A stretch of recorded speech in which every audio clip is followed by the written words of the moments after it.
Hey guys, tonight we're sinking back down into the sultry, strange and somewhat moist universe of Victorian beauty routines. The gas jets sputter, the chamber pot hides beneath the four-poster, and on your dusty dresser, next to the wavy glass mirror, rests a peculiar little container of snail paste. You lift the lid. It's thick, slippery and has a slight citrus scent, but that might just be the coal dust settling. Yes, tonight you are experimenting with the oddest things people in the 1800s did to stay young, and trust me, the half of it is beyond belief. Alright, before you get comfortable, go ahead and tap that like button and subscribe to the channel, but only do it if your heart feels right. Let me know your local time and where you're listening from. I enjoy seeing the world's map light up with listeners settling in. Dim down the lamps, turn on that fan for some ambient sound, and let's drift into tonight's strange little story. You begin the evening the way many upstanding Victorians did, by scrubbing your skin with a thing that feels like a dried porcupine on a wooden handle. It's called a flesh brush, and the instructions say you must rub until your skin is bright red. The idea is that this process forces blood to the surface, making your skin glow and encouraging youthful blood flow. What it really does is sting quite a bit, but the slight pain is oddly refreshing, and you tell yourself it's making a difference. After all, if something hurts, it has to be fixing something important. Once the brushing is done, it's time for the cold rinse. Not just a quick splash, mind you. Absolutely not. Victorians were big on immersion. You step into a small hip bath full of water that's been chilling since Tuesday morning. Your breath catches sharply, the porcelain rim digs into your thighs. The water surrounds you like a penalty. Allegedly, this boosts your nervous energy, and you certainly feel a frantic kind of life somewhere in the shivering centre of your body. You recall the advice of one famous health writer who swore that an icy bath every morning was the key to flawless skin, endless stamina, and strong moral character. His name? Thomas Wackley, the editor of The Lancet and famous for suggesting a cold plunge was superior to seeing a physician. You wonder if he ever actually took one in the middle of a London winter. After escaping the grip of the cold tub, you dry off quickly with a stiff piece of linen that feels like a ship's sail. Your next step? Moisturiser. But this isn't anything you'd find today. The small glass jar on your vanity contains a mixture that has been warming slightly all day. It is known as snail ointment, made from pulverized snails. Yes, common garden slugs mixed with sweet almond oil and rose water. It represents the newest advance in eternal youth. Victorians didn't fully grasp the science of collagen, but they absolutely loved natural slime. You scoop out a tiny portion, overlooking the subtle green sheen, and rub it gently across your cheekbones. It is smooth and cold. You smell faintly of a flower shop and a muddy bank. You keep applying it. Beauty requires sacrifice, or at least goo, or maybe both. Some society women swore it smoothed out their lines. Others claimed it gave them the fresh look of a young girl. A few probably just enjoyed mentioning snail mucus at parties. But the trend gained popularity, appearing in advertisements in ladies' treasury right beside pitches for hair tonics made from beef fat. And then there's the cucumber treatment. Not slices of cucumber. Definitely not. This is a complete mash of boiled gourds combined with milk and finely crushed chalk powder. You spread the paste on your face, then sit perfectly still by the window like a mysterious statue, allowing the mixture to dry hard. Someone in the alley whistles. You pull the curtains closed before settling down. You conclude the nightly ritual with a small drink. It is made of elderflower, dried orange peel, and an unknown fluid simply labelled restorative spirits. You take a careful sip. It burns going down, but you start to feel warm, even radiant. That might be the snail paste, though. It's a bizarre process, but you almost understand the reasoning. Victorians had a deep fear of decline, of death, of appearing tired, poor, or old. Anything that promised vitality, even if it dragged itself across the garden path, was worth preserving in a bottle. And so, with your skin feeling tight and alive, you slip under the quilt and pretend you've earned yourself one more day without wrinkles. At least until the snail ointment soaks into your pillow fabric. The next morning, your pillowcase smells vaguely like a forgotten salad. You pry yourself off the sheets, your cheek feeling slightly sticky, and start all over again. Because Victorians weren't just focused on what you applied to your skin. They were equally concerned with how you slept, breathed, and moved, all in the unending pursuit of youthfulness. You throw open the window, just as recommended by a health writer in the Penny magazine. Stale indoor air causes premature lines, they cautioned. So even though the London air outside smells like a heavy mix of smoke, open sewage, and horse manure, you let it stream in. That's preferable to fine lines, apparently. You move on to your face exercises. Yes, Victorians had an entire philosophy dedicated to working out the facial muscles. You practice scrunching, stretching, raising your eyebrows, and narrowing your eyes in a specific rhythm, looking like a stage performer practicing a sad performance. It's supposed to keep your muscles firm and youthful. You just hope no one drops by while you're mid-scowl.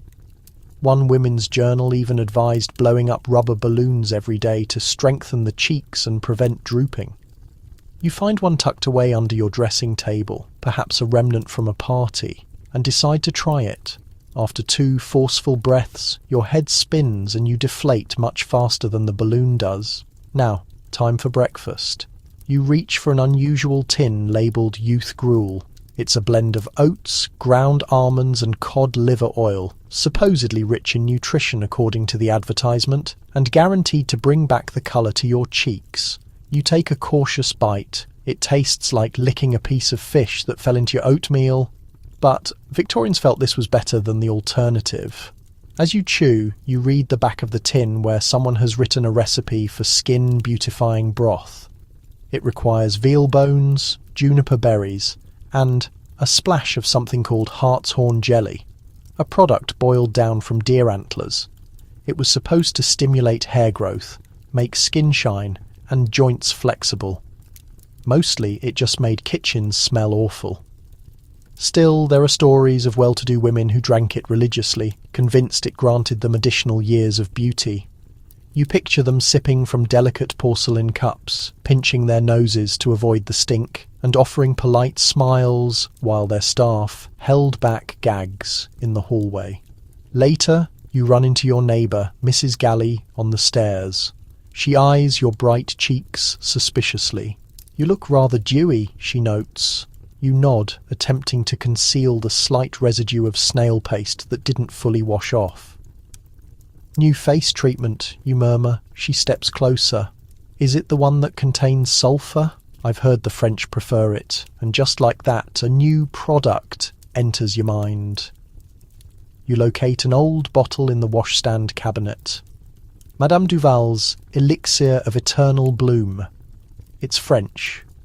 Yes, and it contains sulphur, rose water, and something that smells suspiciously like rotten eggs.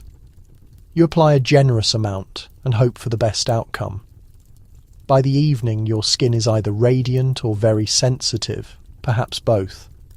But one thing is clear. The ceremony makes you feel like you are actively fighting time, not with grand efforts, but with freezing baths, dried cucumber mash, and the slight memory of a snail or two. And really, isn't that the essence of the Victorian mindset? If it's strange, smells bad, and requires a lot of effort, it must be effective. You wake up before sunrise, your heart racing from some nightmare involving screaming and frozen things. As it turns out, it wasn't a nightmare at all. It was the scheduled second gathering of your newly joined health society, the Ice Bath Brotherhood of Bloomsbury. Yes, there was a legitimate organisation for this kind of practice. More than one, in fact. The Victorians loved to group themselves into clubs with dignified names and extremely cold habits. You, regrettably, have committed to their Wednesday immersion vigil, and it is starting right now. You drag yourself out of bed, put on thick woolen underclothes, and head out to the garden, where a metal tub is waiting. It's been outside all night, collecting the morning dew and disappointment. You touch the surface with your fingers. There is a layer of actual frost forming. Excellent. The president of the Brotherhood, Mr. Hugh Terence Foyle, a man whose impressive moustache is frozen into two sharp points of command, gives you a firm nod. "Shall we begin the cleansing?" he asks. You return the nod with deep regret. The other participants, mostly wealthy gentlemen, former military officers, and one local barber, stand ready in their loose flannel robes. A few of them hum a patriotic song. Mr. Foyle reads from a small pamphlet titled "The Essential Cold Baptism of Modern Man." You already know his lecture. Cold preserves the skin, sharpens the intellect, strengthens the resolve, and keeps your youthful vitality from draining away with age. You suspect he made up that last claim, but no one questions a man who willingly plunges into freezing water before his morning tea. Then the moment arrives. One by one, the men drop their robes and enter their tubs like prisoners condemned to a watery grave. You follow suit. Your skin recoils violently, your lungs constrict.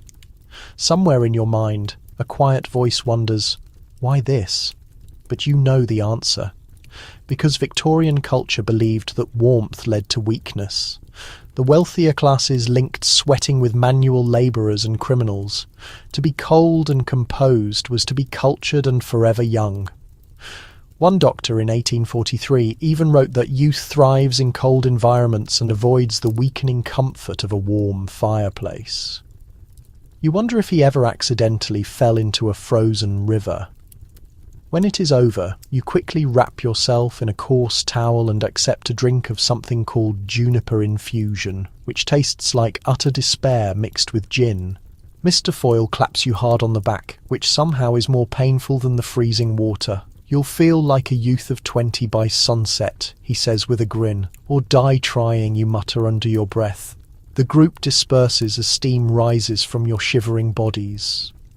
No one mentions that last week's newest member developed severe chilblains, so bad his toes turned a shade of purple.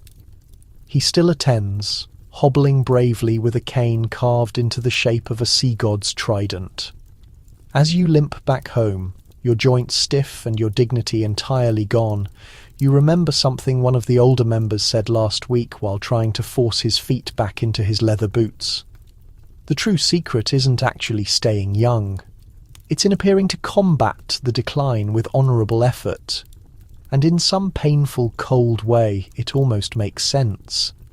You spend the rest of the day with a strange internal tingling beneath your skin, whether it's revitalised nerves or the first signs of hypothermia is unclear.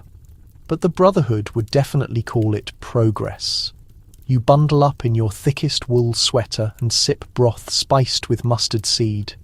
Another recommendation from the club's wellness guide, claiming it stimulates internal heat. Judging by the loud sounds coming from your stomach, it might be right. Later that evening, you attend the Society's indoor lecture series. Tonight's speaker is an eccentric man named Dr. Balric Glass, a self-proclaimed specialist in thermal rejuvenation. He is dressed in tweed from his chin to his ankles and smells faintly of camphor and scorched sugar. He stands under a flickering gas lamp and begins his talk. The secret to endless youth, he states, is to confuse the body's natural state. First cold, then intense heat, then fear. Repeat the process. No one shows surprise. He unveils a machine he calls the hot-cold alternation engine. It looks like a tall wooden box crossed with a pipe organ. You are invited to step inside. Jets immediately spray you with icy vapour, followed instantly by blasts of painfully hot air. Your skin tightens, shrinks, and then expands rapidly. You step out looking as red as a boiled crab and equally exhausted. A wave of applause breaks out. You bow on reflex. Dr. Glass hands you a pamphlet. "You have just awakened the primitive skin spirit," he declares. You offer a polite smile and promise yourself never to awaken anything ever again. On your way out, you pass a painting of the club's founder, Sir Hector Penwhistle, who supposedly swam the entire length of the Thames every single January, until he developed pneumonia and died at 37. His memory is preserved in the oil portrait. Cheeks bright red, hair stiff with ice, eyes wide with a frozen kind of hope. In the corridor, another member offers you a small tin labelled Eternal Youth Ice Rub. It's a mentholated mixture of eucalyptus, turpentine, and powdered alum. You rub a small dab onto your neck and instantly regret the decision. Your entire spine attempts to leap out of your back. By the time you get back to your house, your skin is glowing, your nose is entirely numb, and your sense of personal pride is somehow still intact. You have endured discomfort, therefore you are eternally preserved. You slide into bed and realise something else about this bizarre obsession. It wasn't just about the appearance of youth, it was fundamentally about control. The Victorians lived in a universe they couldn't possibly manage. Disease, ageing, the relentless passage of time, all felt overpowering and random. But if they could somehow conquer cold water, exert extreme discipline over their nerves, and loudly proclaim invigoration, while shivering in a rusty metal tub, maybe they could trick themselves into believing they had power over the inevitability of aging. And in a strange way, you feel it too.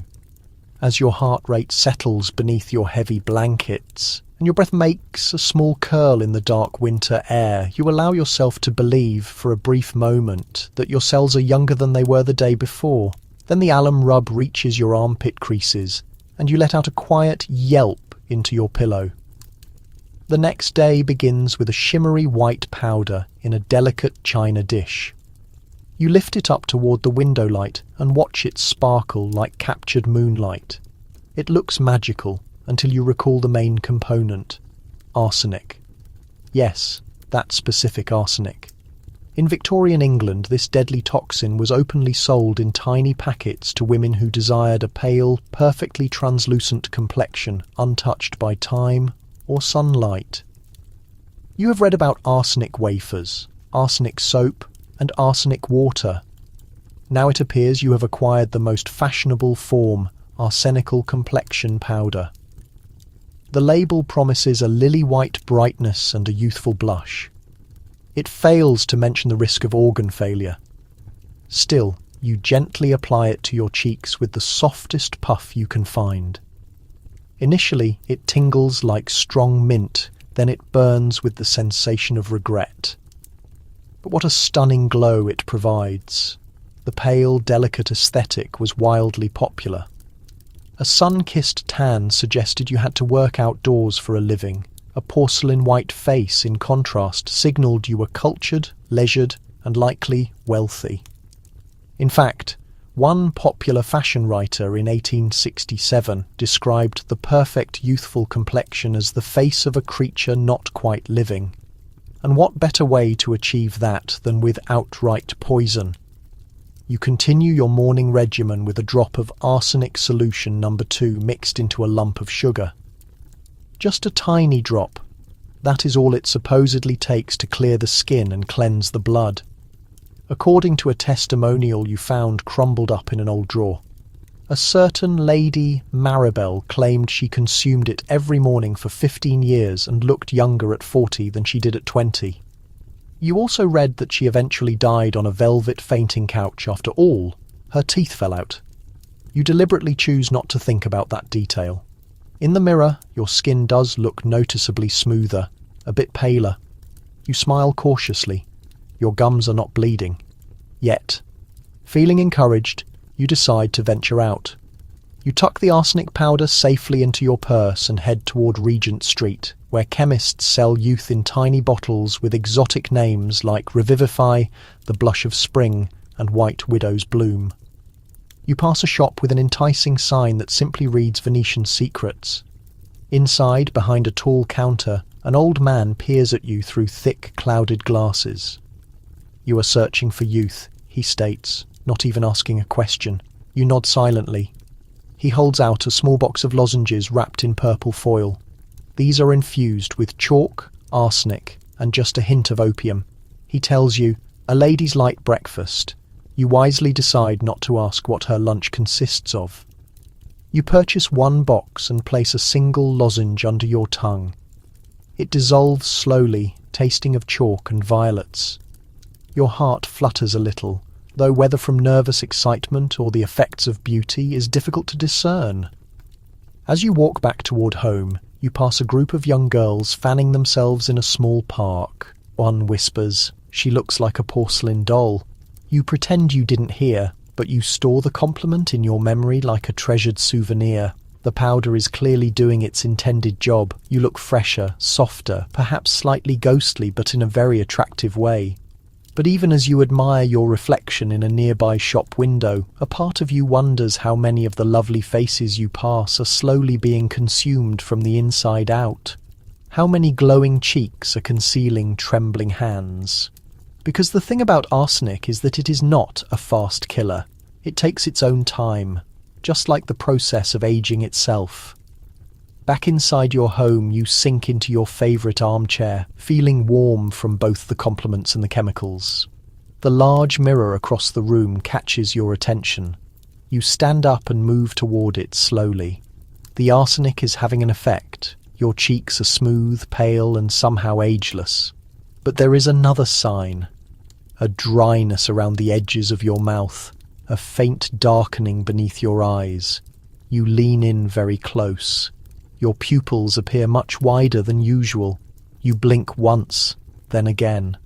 The tin of arsenical complexion powder is still sitting open on your vanity, its rim crusty like sugar left outside in the dew.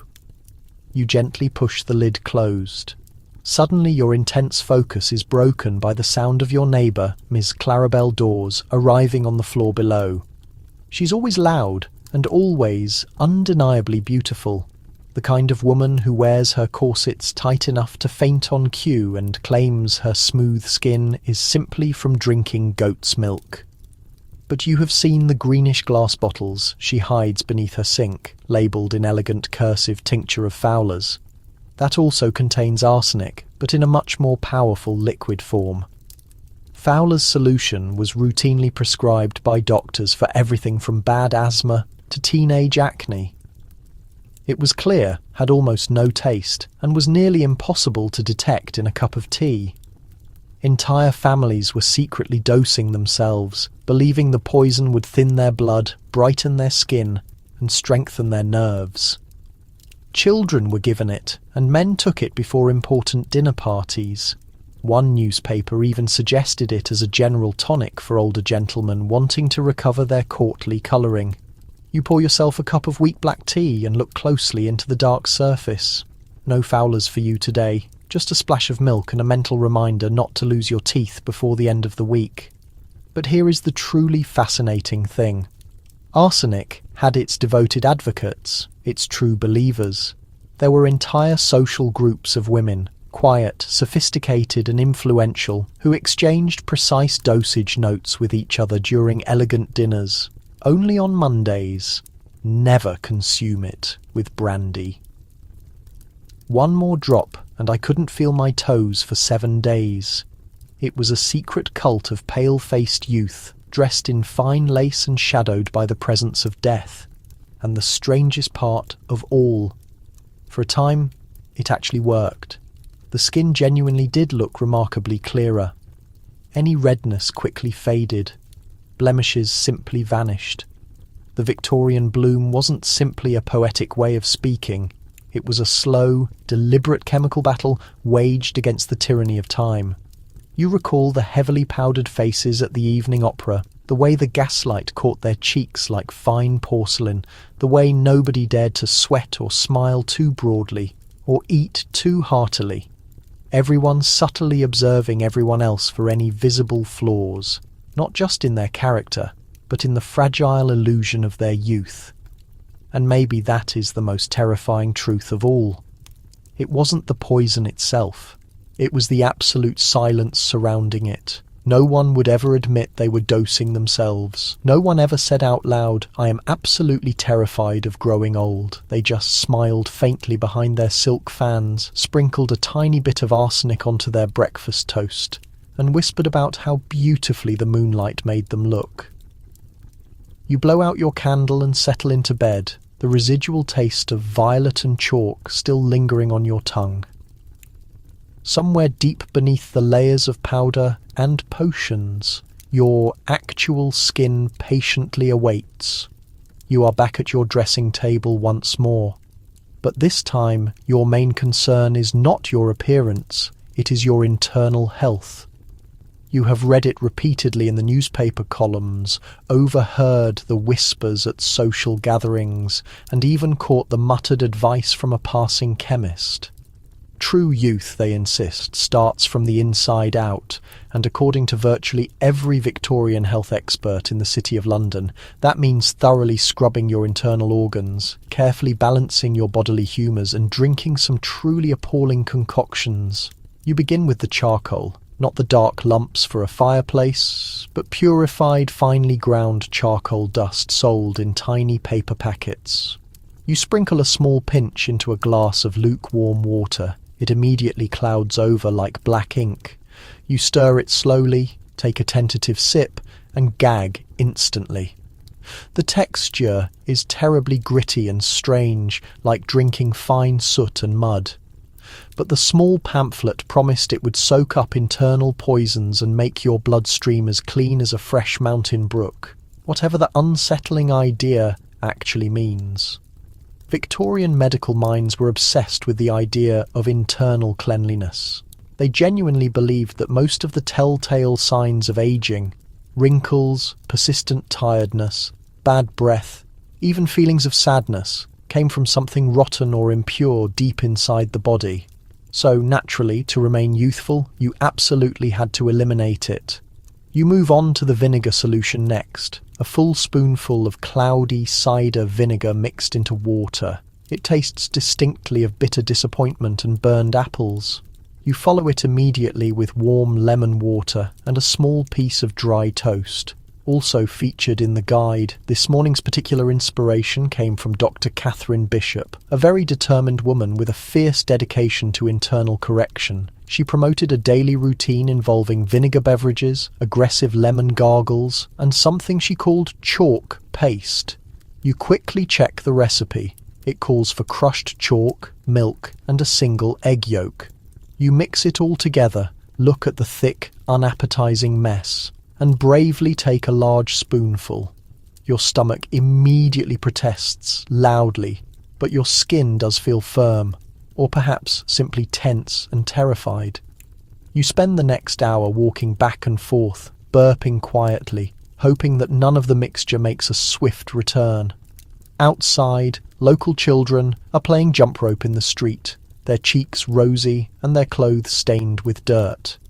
You find yourself envying their complete lack of concern. No powders, no vinegar, just knees scraped on the cobblestones and hair sticky with sweat. But you quickly remind yourself that they don't have those first crow's feet yet. Your next challenge is the blood-cleansing tea. It is a homemade blend of bitter burdock root, cleavers and sarsaparilla. It is earthy, intensely bitter, and makes your tongue curl inward. The label boldly claims it encourages youth by purging the liver and restoring the essential juices of youth. You have no idea what those mysterious juices are, and frankly, you are far too afraid to ask for clarification. A hasty note scrawled on the corner suggests adding a small pinch of Epsom salts for a faster, accelerated purity. You decide to skip that step. You recall a story from a gossip session at the grocer's shop. A woman in Chelsea was so devoted to these internal tonics that she fainted dead away while trying to carry her own laundry basket and had to be revived with strong-smelling salts and a raw egg. When asked if she regretted her dedication, she reportedly replied, "Not if it managed to save me from one single wrinkle." You stop and consider that statement. How far would you actually be willing to go to completely erase one fine line from your forehead, one faint crease from the corner of your eye? You take another sip of the vinegar water. The answer, clearly, is a very long way. By the late afternoon, your tongue feels unpleasantly furry.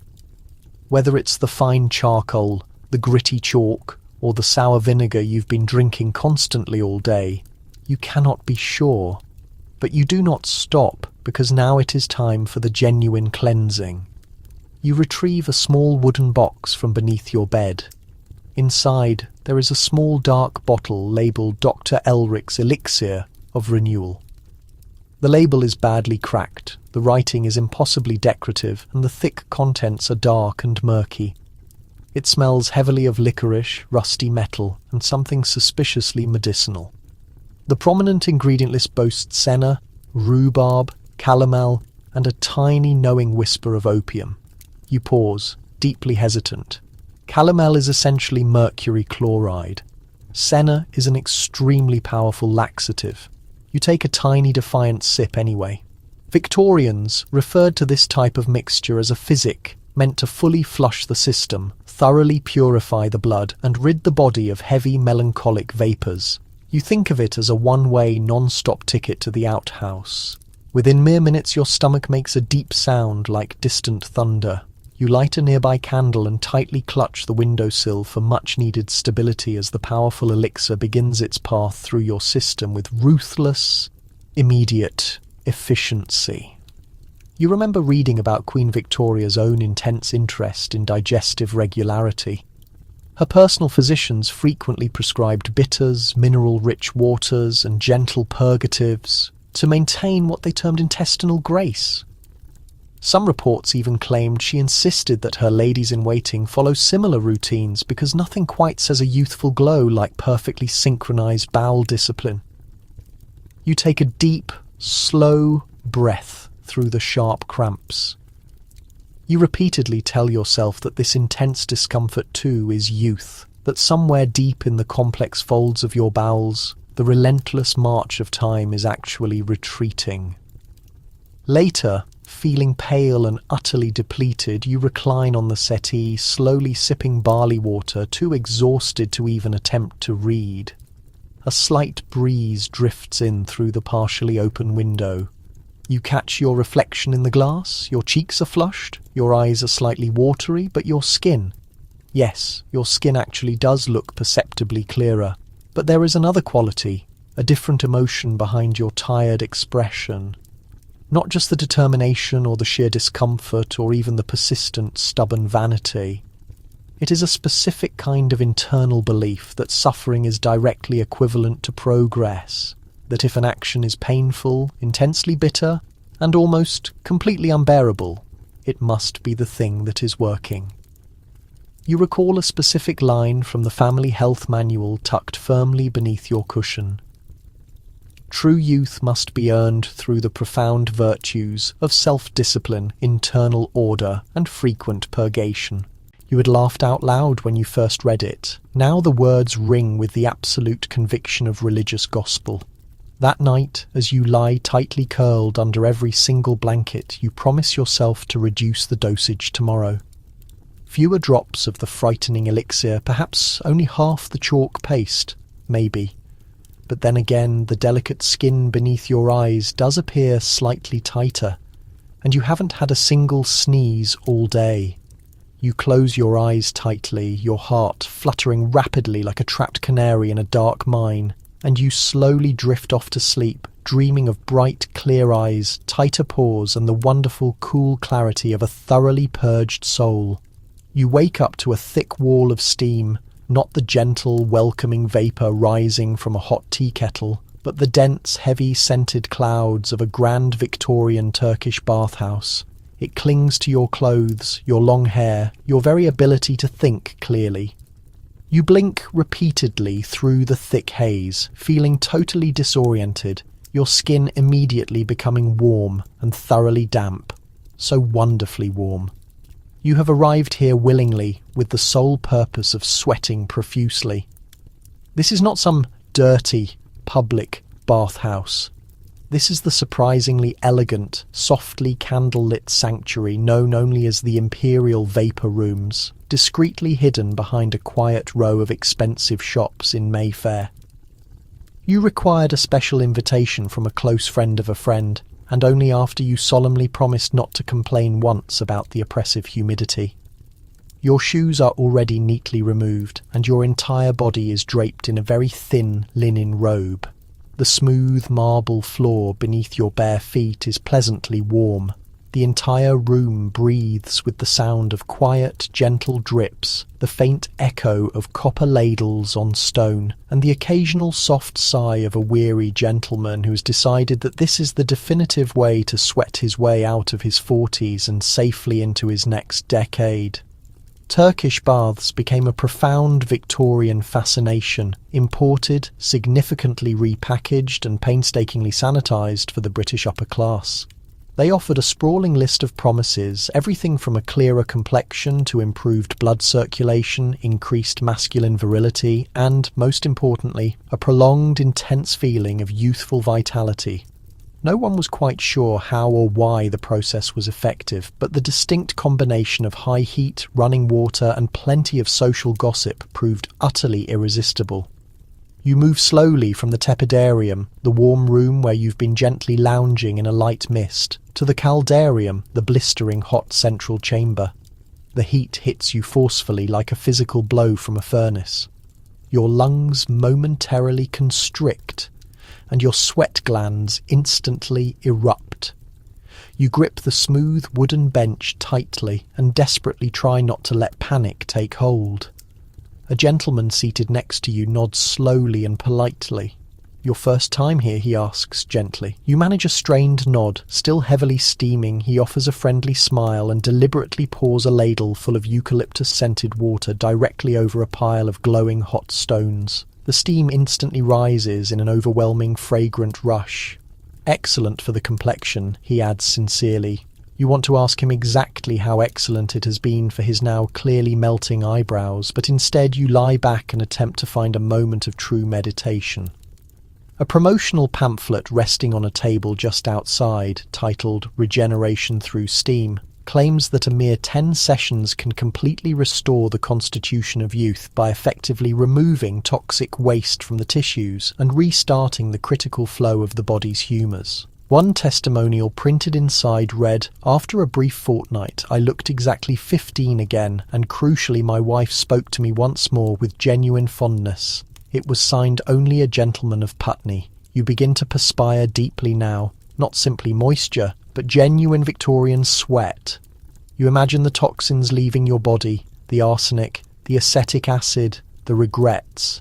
You are purifying yourself into a superior version.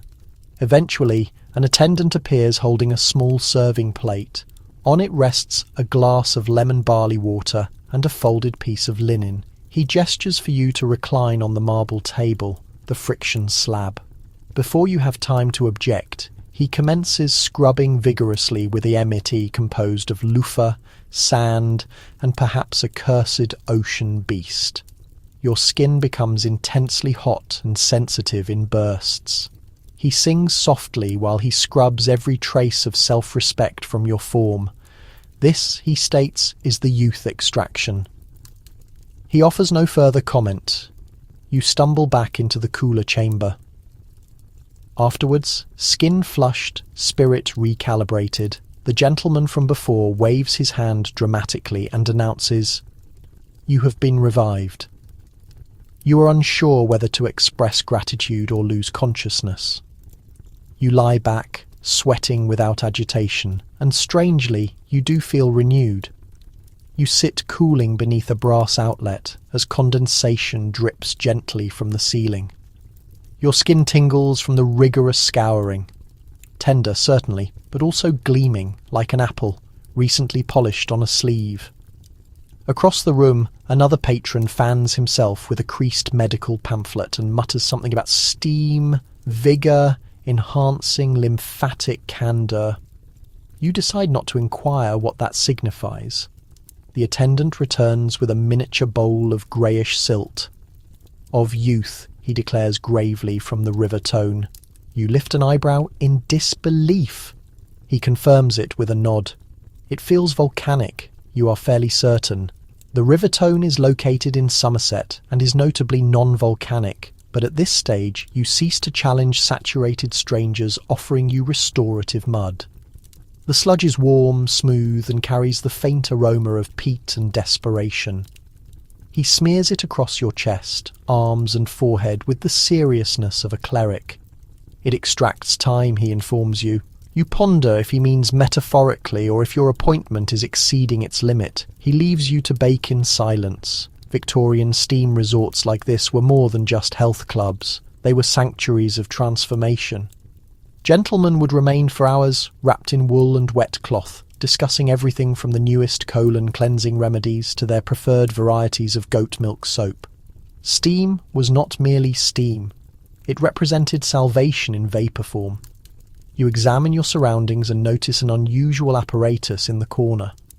A low copper device with pipes, a foot treadle, and a brass inscription that reads Rejuvenator number 7. You ask its function. The attendant appears both proud and somewhat wary. You sit on it, he explains, and it directs vapour upwards, forcefully upwards. You remain perfectly still and politely decline. Across the chamber, another gentleman coughs theatrically and declares that after only 6 treatments his spouse inquired if he had resumed fencing practice. He smiles with satisfaction. No one mentions. His eyebrows seem to be slowly descending from his face in quiet surrender. After your mud has solidified and cracked, the attendant washes you down with what feels suspiciously like rainwater from a metal container. You gasp in shock, you choke and sputter, you radiate light. Then comes the final phase, a plunge into the frigidarium, a small pool of freezing water bordered by blue tiles. You descend like a Roman senator preparing for martyrdom, cold, cold, cold. Yet the moment you emerge, everything is sharper, more vivid, flickering. Gas lights above resemble stars. Your fingertips throb. Your lungs feel cleansed. Your skin taut. You are vital and youthful, and possibly turning a shade of blue. You dry off slowly in a chamber scented with lavender and eucalyptus. The attendant offers you a slice of orange and a single sugared almond. A remedy for the new you, he states. You step out onto the road an hour later, hair damp, cheeks glowing, linen clinging lightly to your back. Pedestrians eye you with curiosity. A child passing by pulls her mother's sleeve and says, "That woman looks luminous." You smile gently. You do look luminous. And beneath the luminescence there is a glimmer, just a glimmer of something that might almost be youth. Or perhaps it is simply the after effect of being steam-cooked, abraded and anointed with river mud. In either case, you count it as a success. It commences with a bell, a soft, pleasant sound at your entry. Early in the morning, far too soon for deliveries. You shuffle to the door, still wrapped in a dressing gown and slightly moist from last night's final cold application. There, standing composed and erect, is a young man in a blue vest holding a wood crate labelled Dr. Medlock's Vital Energy Cabinet. Caution is sparked. You blink slowly. He offers a wide grin. Installation is included. You nod your head, which he interprets as permission. Moments later, your sitting room has been rearranged. In the middle stands a metal container large enough to squat inside, bristling with copper coils, rubber padding, and something that looks like a brass lamp combined with a waffle iron wires extend from a central panel that emits a low hum, like bees confined in a drawer. This is the latest wonder in Victorian electrical restoration. A domestic therapeutic cabinet rumoured to utilise the forces of galvanism to revitalise the complexion, invigorate the spine and reawaken dormant youthful energies. You are instructed to take a seat inside, place your feet on metallic plates and press your back against the padded coil. There is a wooden selector marked mild, fair, brisk, daring and divine. Naturally, you initiate with mild. A shock travels through your spine like an eager phantom tapping Morse code. You let out a slight shout. The young man, completely unperturbed, confidently assures you this sensation is normal.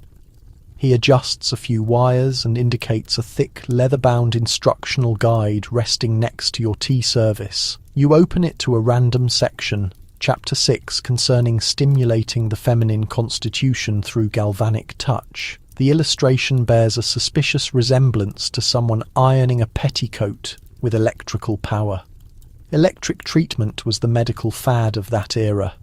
From joint pain to facial lines, the Victorians believed a good jolt could remedy almost any ailment. Some asserted it restored colour to greying hair. Others maintained it tightened sagging chins. The more adventurous sought internal revitalisation. Specific belts and instruments not suitable for discussion. In proper company, you are merely hoping it will define your jawline. With unsteady fingers, you turn the selector to fair. Another shock, more intense, more stimulating. Your fingers twitch involuntarily, your toes feel a sharp tingling.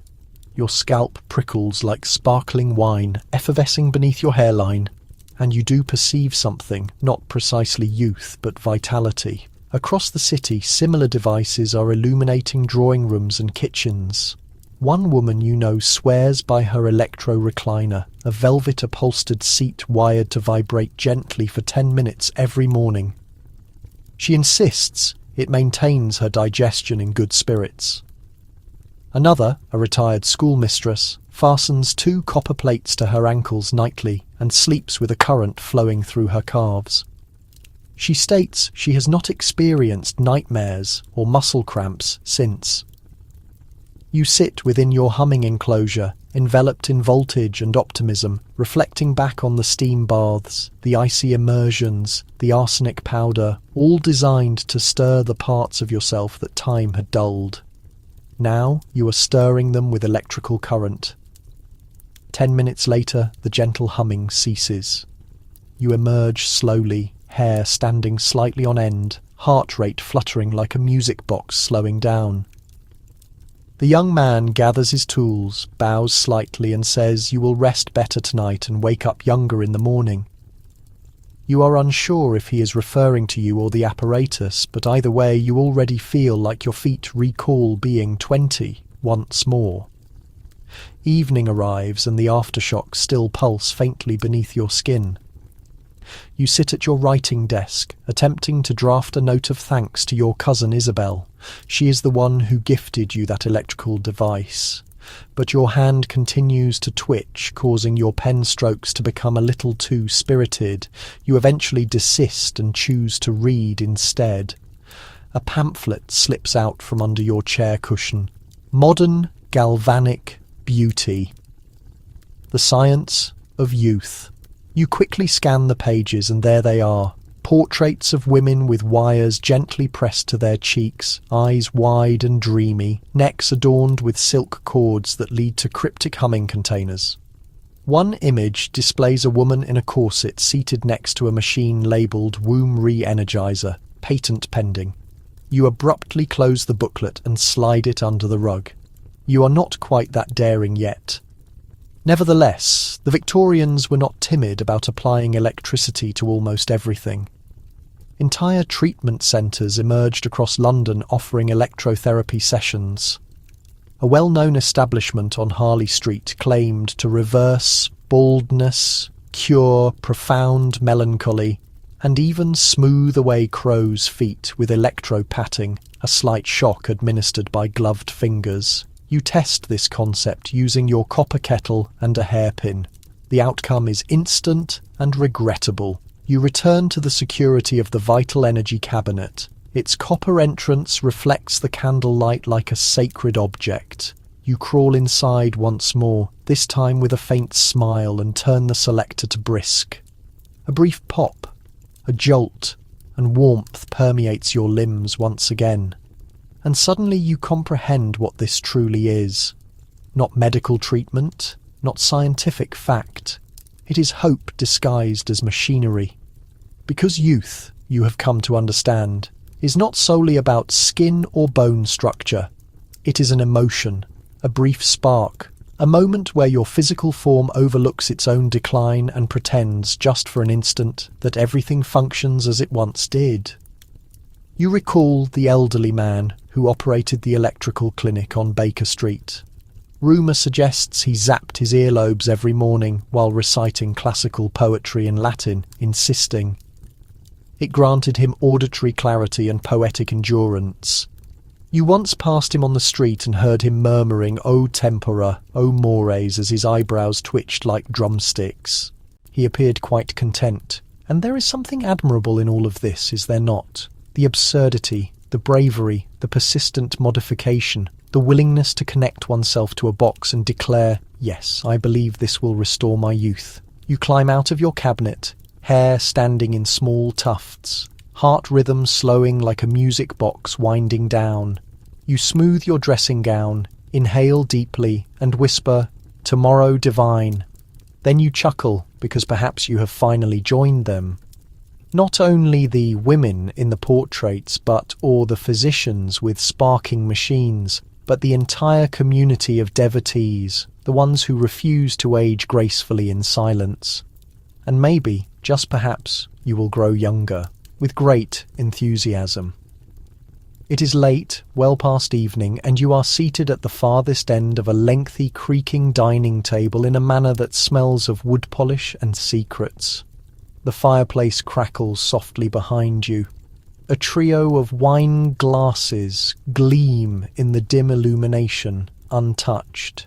And opposite you sits a physician, not the type with a medical instrument, but the kind with a gold-headed walking stick, an inscrutable smile and a subdued voice that never quite exceeds a whisper.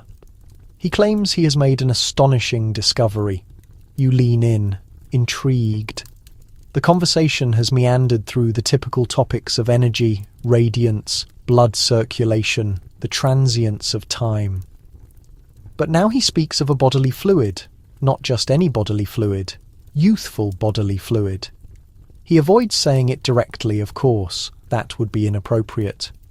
He refers to it as transfusion rejuvenation therapy, a concept so recent it has not yet reached the public circulars, but the meaning is perfectly clear. Aged fluid out, fresh fluid in youthfulness, transferred like ink being poured into a dry writing tool. You try to avoid staring. He recounts a story of a lady from Devonshire, pale and delicate, whose hands had curled like dry leaves. Following a sequence of meticulous, balanced infusions, she resumed playing the piano. He asserts she performed compositions by Schubert for a full hour. Her nurse wept openly.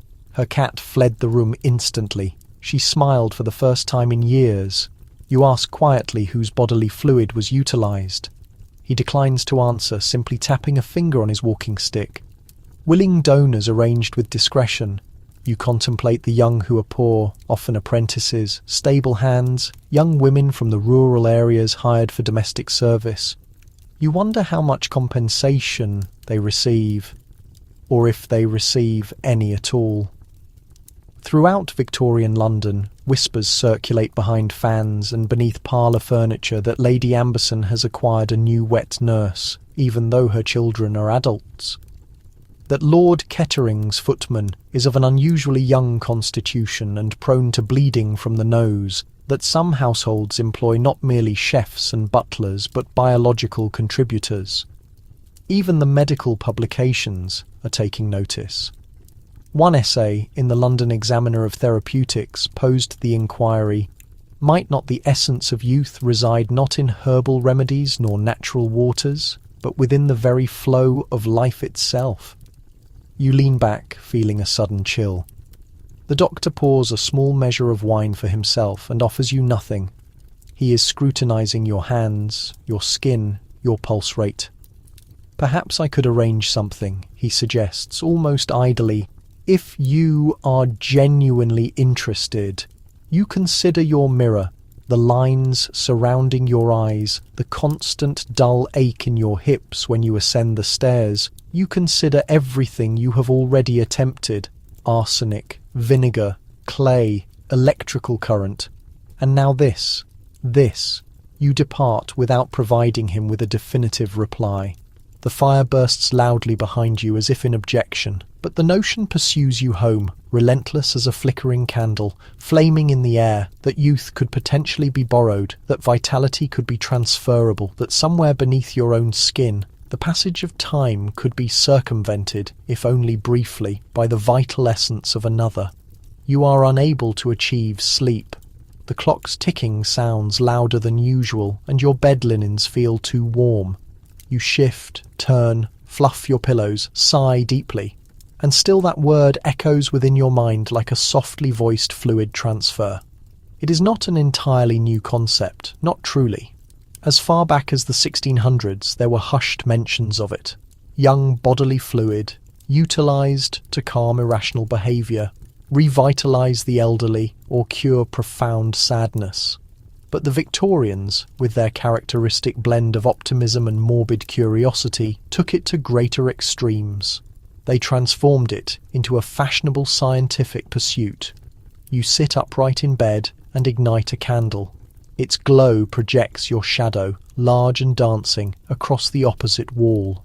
You examine your reflection in the mirror positioned above the fireplace. The lines are faint, indeed, but they are present. You gently pull the skin next to your eyes, smoother, younger looking, but only until you release it. You pour a small quantity of claret for yourself. Despite the fact that it is past midnight, it tastes dry and slightly metallic. You idly wonder if blood also possesses that taste. You shiver slightly. Downstairs, the embers are still faintly glowing in the fireplace grate. You wrap a shawl around yourself and descend quietly, half anticipating someone to be there, waiting. But the drawing room is empty save for the corner cupboard where your more peculiar cosmetic supplies are kept. A locked drawer, a velvet pouch contained inside. The doctor's calling card, embossed, thick with a crimson ribbon folded within on it, written in elegant script. It is not an act of theft. It is rejuvenation. You almost laugh out loud. Almost. You place the card on the mantelpiece and stare at it for a considerable duration. You recall the whispers you overheard last week at Madame Penwick's social gathering. A woman in a green silk dress had leaned too close to her companion and said, "You can always discern the luminosity. It appears unnatural, like a candle flame positioned behind the skin." The friend nodded seriously and whispered, "I heard hers is scarcely 17. You did not know who they were discussing, but suddenly you had noticed a certain reserved silence surrounding the more radiant women at these functions, those who looked fresh in a manner that seemed just a little too flawless. No cosmetic powder, no cheek colour, just a genuine flush. You trace the circumference of your glass with your finger, and you ask yourself, not for the first time, what sacrifice would you make to remain youthful? A mourning a full month, a monetary payment, a moral concession. You visualise the doctor once more, his walking stick resting across his knees, waiting patiently. There is perpetually someone waiting, someone young, someone in need. You return the card to the drawer and close it for the moment. Because tonight, even though your skin still feels the sting of steam, the tingling sensation of electrical current, and the texture of charcoal grit, something more profound has shifted within you. You have not crossed any moral boundary, but you have certainly observed it. You have gazed over the precipice, and once witnessed, it is never forgotten. You extinguish the candle flame. Sleep does not come easily, but when it eventually does, it brings a dream. Not of lines or time or reflective surfaces, but of bodily fluid and the strange, unsettling possibility that youth might not be achieved but simply acquired. You are being compressed slowly, elegantly, by silk, bone and whalebone supports. The attendant pulls the corset laces one more time, and your breath disappears like mist in cold weather. You grasp the bedpost firmly, eyes wide, ribs protesting loudly. She smiles sweetly and says, "Just one more tiny measure, miss." You nod your head, because you have seen the fashion illustrations, you have read the social conduct manuals, you understand what youth is expected to look like. Narrow waistline high, chest straight back, chin elevated, as if you have just smelled something unpleasant beneath you. And in Victorian England, that distinct outline did not originate from nature, it came from intricate design. Corsets were more than just undergarments. They were protective gear, shapers of youth. instruments of deception that promise to alter the trajectory of time itself. One gasping pull at a time, you allow her to secure the final knot, then shuffle toward the mirror. The change is instant. Your silhouette now exhibits the highly desirable wasp waist, your torso unnaturally slender, hips flaring slightly, shoulders pulled back rigidly. You look more youthful, more vibrant, and slightly fearful.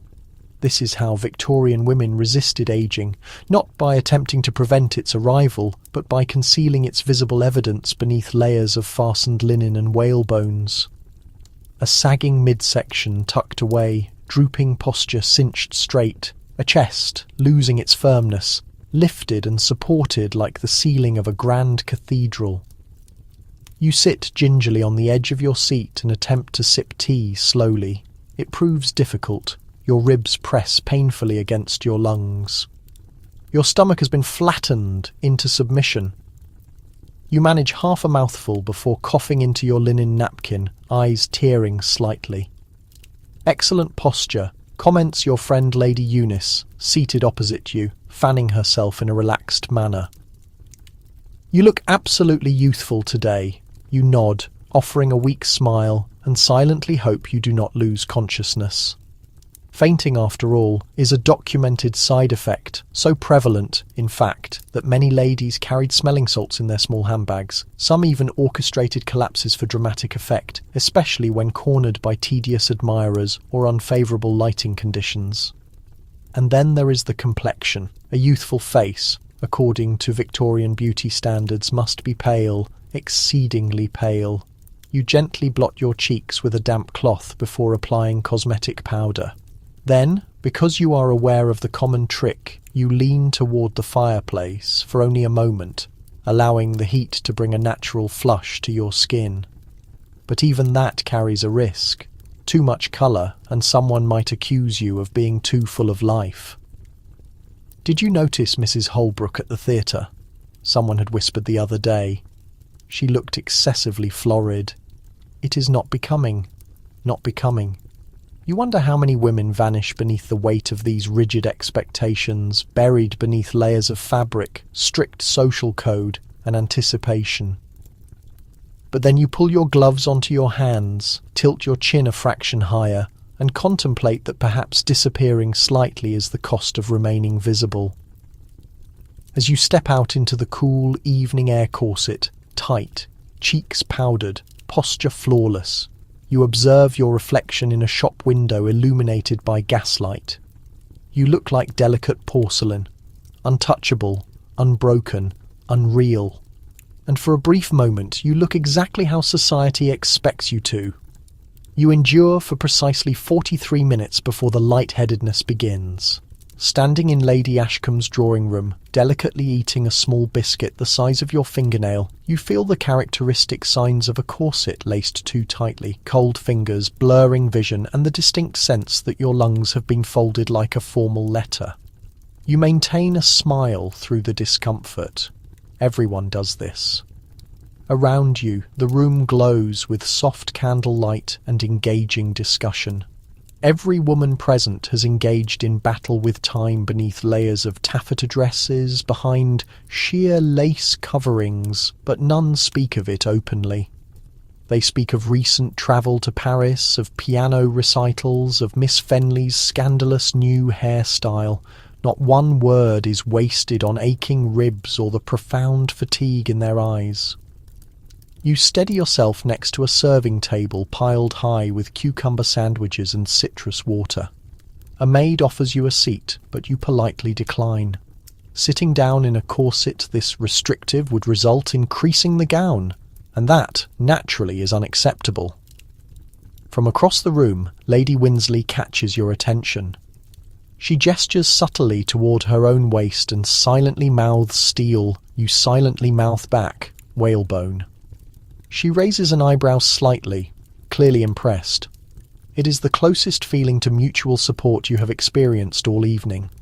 But youth is not only determined by waist size, it is also defined by skin quality. And so you excuse yourself to the designated powder room, a dedicated space with marble countertops and perfume bottles lined up like troops in a floral army. There you perform the necessary ritual. Cosmetic powder light as freshly fallen snow, rose water essence behind each ear, a small amount of rice starch applied at the sides of your forehead, and then the critical tool, a touch of wax placed just below the prominent cheekbones to reflect the candle light upwards. It enhances everything. Cheeks, eyes, even overall mood. Back in the main parlour, you move gracefully between different conversations. Men nod politely in your direction, their eyes moving quickly from your face to your figure and back again. They are unaware of it, but they are admiring structural design, your supportive framework and the illusion maintained by laces and powder. But not every woman adheres to this performance. Mrs. Emmeline Hart arrives late. Her gown is somewhat wrinkled, her hair slightly disorganised. No corset, no cosmetic powder, just a simple red shawl and an honest, bare face. The silence when she enters the room is profound, yet polite. Someone whispers softly that she looks comfortable. The word lands heavily like a dropped object. Because in this social sphere, comfort is the antithesis of youth. Ease implies advancing age. Relaxation suggests total surrender. The young never rest. They strike a pose, they glide smoothly. They ascend staircases as effortlessly as mist. They never sweat visibly. They scarcely seem to breathe deeply. You offer a small smile to Emmeline. She smiles in return. And for a fleeting moment you feel something warm flicker beneath your ribs. A sense of longing, perhaps. But then Lady Ashcombe announces the commencement of the next round of card games, and the moment dissolves like cosmetic powder carried away by a soft breeze. You stand taller, tighten your gloves, reclaim your position within the grand deception.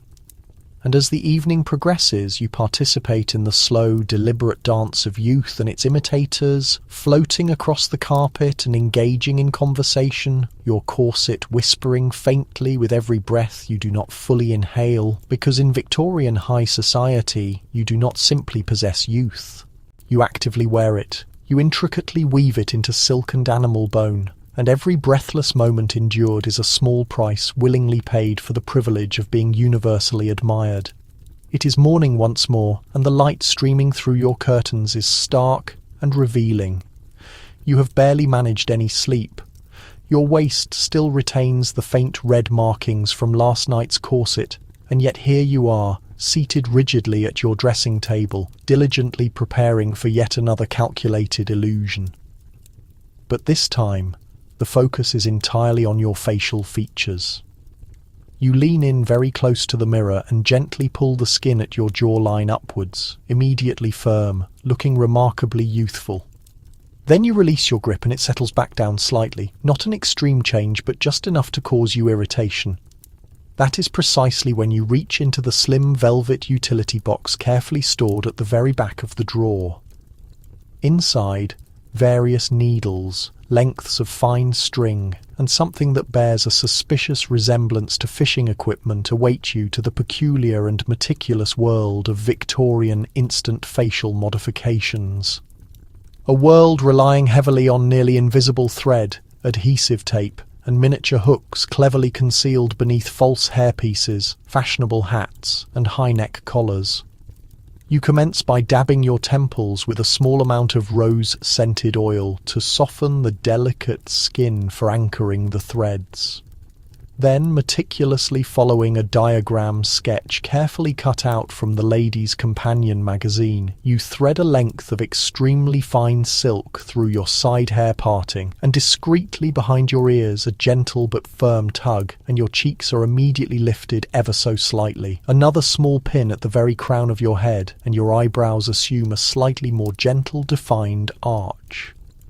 The overall effect is incredibly subtle, but undeniably smoother in appearance. This particular practice is not entirely new, not really. Women have been carefully pulling, strategically padding, and artfully pasting their faces for many centuries, but Victorians perfected it into an art form bordering on near invisibility.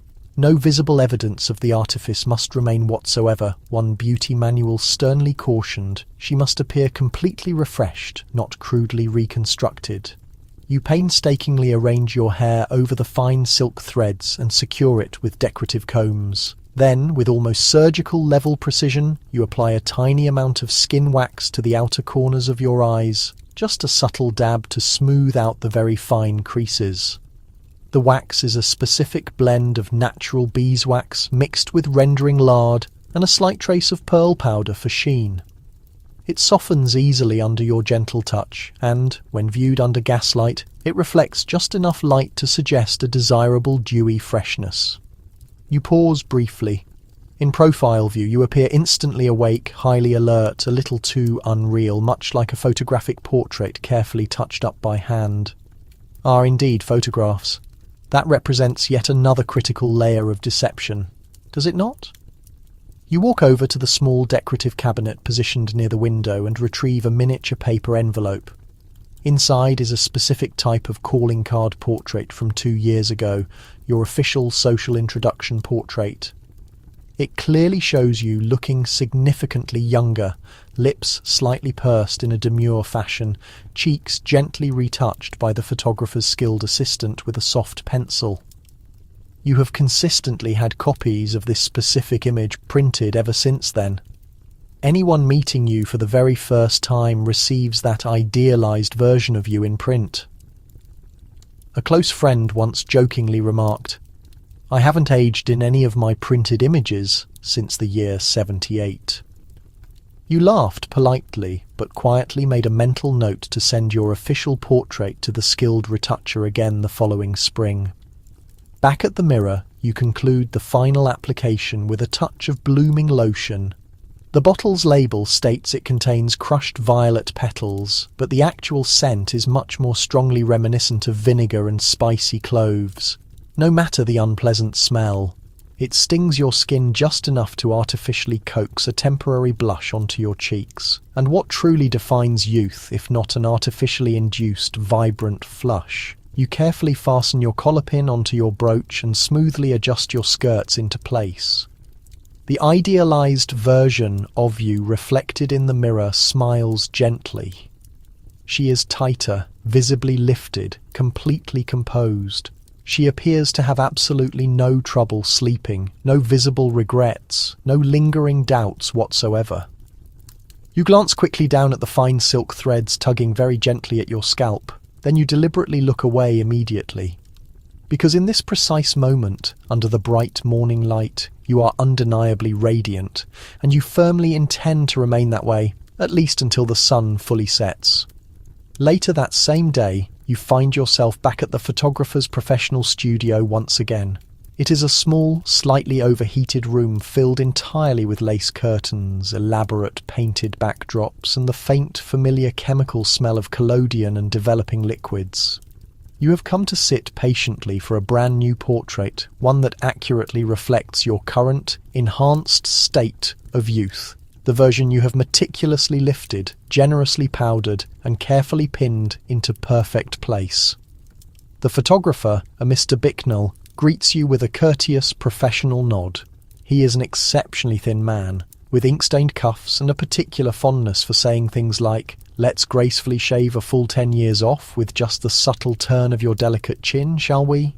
He carefully positions you directly under the large skylight, where the natural soft glow flawlessly flatters your expertly powdered cheeks. Then he drapes a luxurious velvet cloth around your shoulders and begins reciting the usual set of professional instructions. Chin slightly up, eyes soft and serene, mouth firmly closed but not appearing stern. That's precisely right. Think of something light, something entirely pretty. You instead think of your first experience wearing a corset. You think of the intense burning sensation of your skin after that aggressive steam bath in Mayfair. You think of your very favourite spoonful of sweet pear jelly on a cold winter morning. Your lips gently curl into an expression that sits awkwardly between serenity and profound sadness. The camera shutter clicks loudly. Mr. Bicknell does not stop there with the directions. He moves significantly closer and applies a faint, almost imperceptible dab of cosmetic powder to your nose.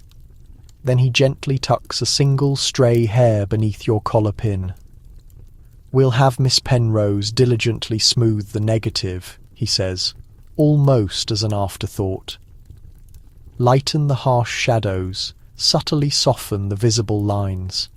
Nothing remotely unnatural, of course. Miss Penrose is his capable assistant, and her fine pencil is arguably more powerful than the relentless march of time itself. She is solely responsible for the meticulous fine details, carefully erasing dark under-eye circles, lifting sagging jowls, sharpening and brightening dull eyes. Many a mature matron has walked into this studio looking completely exhausted and walked out in print, looking exactly like a Grecian marble statue serenely bathed in soft morning light. Once your lengthy sitting session finally ends, you are politely escorted to a waiting room with walls completely covered in the faces of women who seemingly never age beyond a certain point. You instantly recognise a few of them Lady Trelling, who certainly hasn't looked that fresh and vibrant in many, many years, Mrs. Fanch, whose actual natural hair has long since receded significantly, but here it flows in soft, completely convincing waves. Their printed selves smile back at you with a timeless, serene calmness. This, you realise, is the ultimate final mask, isn't it? You physically lifted your entire face with concealed thread, covered the rest of your skin with beeswax and powder, and now permanent photographic immortality. A completely false youth beautifully preserved on stiff cardboard, easily passed from hand to hand at formal dinners and exclusive salons. Some discerning women have their official calling card portraits meticulously updated every single spring season. Others simply keep the exact same flattering image for many decades, confidently pretending that time has simply been unusually kind to them alone. One woman, you've definitely heard, even managed to fake her age so utterly thoroughly that when she eventually passed away, her grieving husband actually wept inconsolably over a portrait that was a full 20 years out of true date. She never looked a single day over 30 years old, he had repeatedly said to all those present, because he never knew any better version of her. You leave the studio exactly an hour later, clutching a fresh proof image securely in your gloved hand. The woman captured in the image is undeniably you, but not exactly you either. Her defined jawline appears a little cleaner, her steady gaze a little softer and more appealing. Her actual age is just a little cleverly lost in the carefully manipulated shadows. You quickly tuck the proof safely into your handbag and step out into the bright afternoon light. And for the remainder of the day, you carry that perfected version of yourself around, like a protective charm or a powerful amulet. Because in Victorian high society, time didn't just passively pass by. It was constantly negotiated, physically lifted, expertly painted, discreetly pinned, and permanently printed into existence. And as long as that flawlessly printed version of you reliably survived, perhaps you did too. It is now market day in Soho, and you are completely surrounded by masses of ruffled skirts, the clattering sound of boots, and the rising, urgent chatter of zealous shoppers loudly haggling over spotted apples and limp, unappealing sprigs of mint. But you are most certainly not here for ordinary groceries this time. No, you are here specifically for structure. More precisely for padding, the exact kind that instantly transforms an ordinary natural figure into an extremely youthful, desirable silhouette.